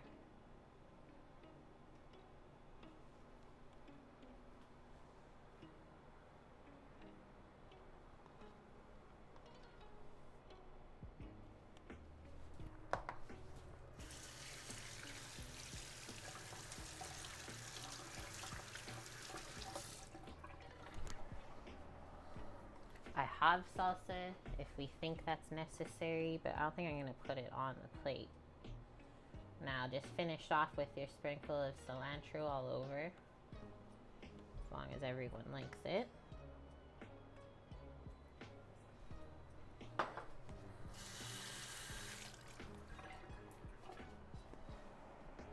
Mish says wait. She has an idea.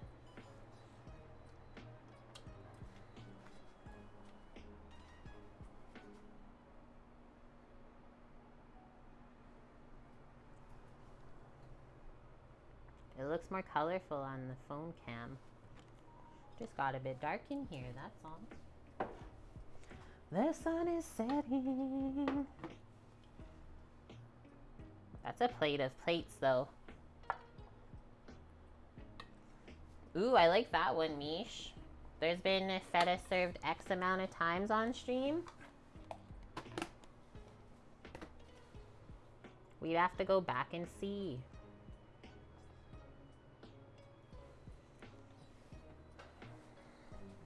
Okay, guys, let's taste how we did. We have anti-feta and true feta.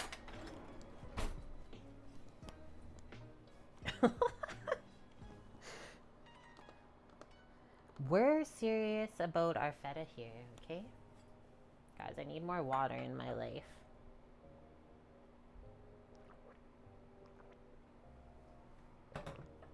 First things first. Beefies. Is this the chunk I want? It's about to fall apart on the fork.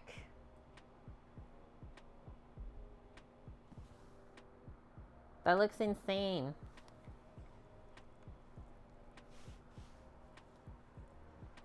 It did almost fall apart on the fork.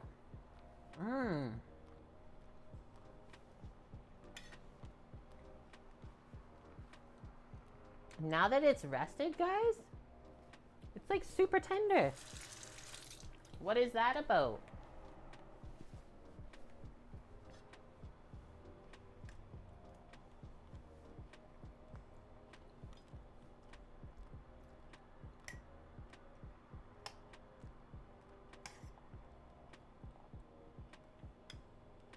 Little rice, beans, and corn.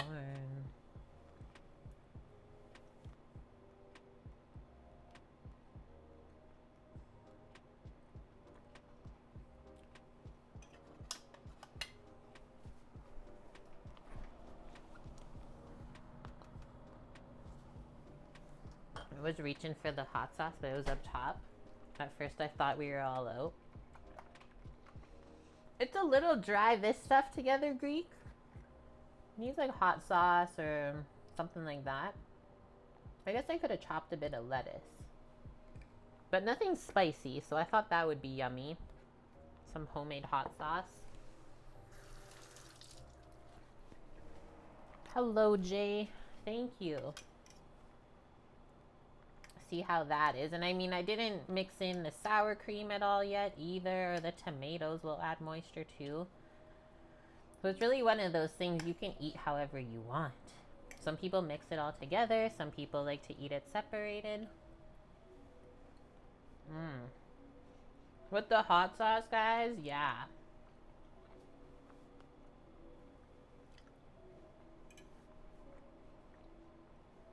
The avo cools your palate back down. And the beef is awesome. It's definitely one of the more healthy things I've made lately.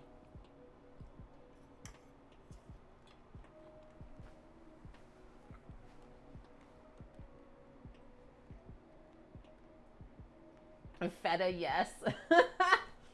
Oh my goodness. All that's missing is a tortilla. Yeah, I have them in the fridge.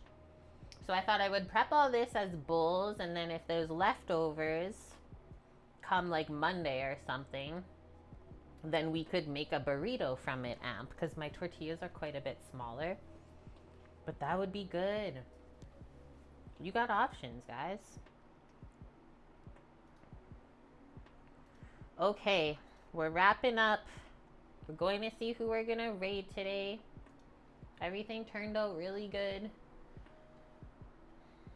Even like rushing the beef, kind of, right? It still turned out really good. I was hemming between, or hemming and hawing between using the pressure cooker or not. I'm glad I didn't.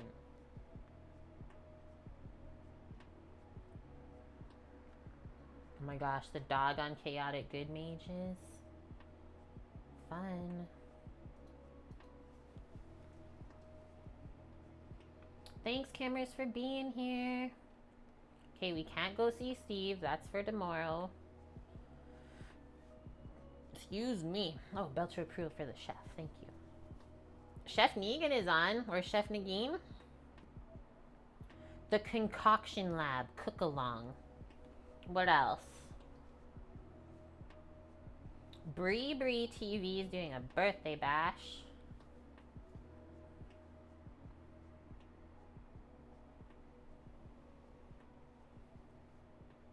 This is just me scrolling through food and drink, guys. If you're like, what are you doing, Kate?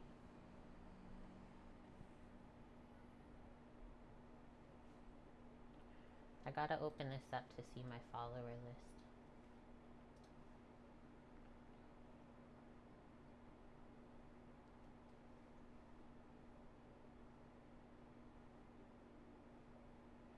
I don't know. Does anyone have suggestions? Sometimes I can't decide.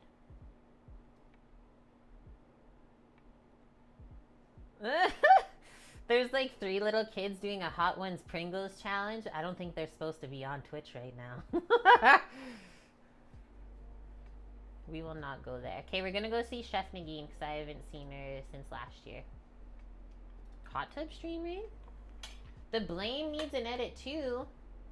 What do we need to edit? I thought we were blaming Bob for the rest of the year.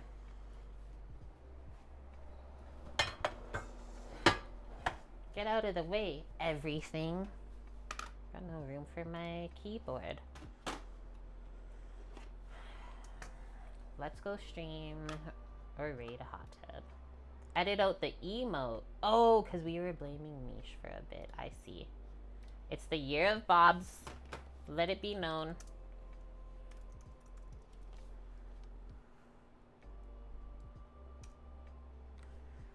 It's set up. Guys, I think the parade starts an hour earlier than we usually stream tomorrow. So stay tuned for that. I'll let you know in Discord when we will be on. But other than that, thanks for being here with me in the kitchen, making some more yummy things today. Yeah, kind of a healthier stream with the burrito bowl and then our 2 sourdough baked things. Prepped up granola for breakfast and then a homemade dessert to eat throughout the week so that we don't have to buy anything processed from the store. Love that. Sounds good, Mish. Never worry, guys, if you're not able to be here. I know you all have lives outside of the internet. Okay, see you all tomorrow. Thank you so much for all of the resubs, the biddies, and just spending a little bit of time out of your weekend with us. Love y'all, and see you tomorrow. Bye.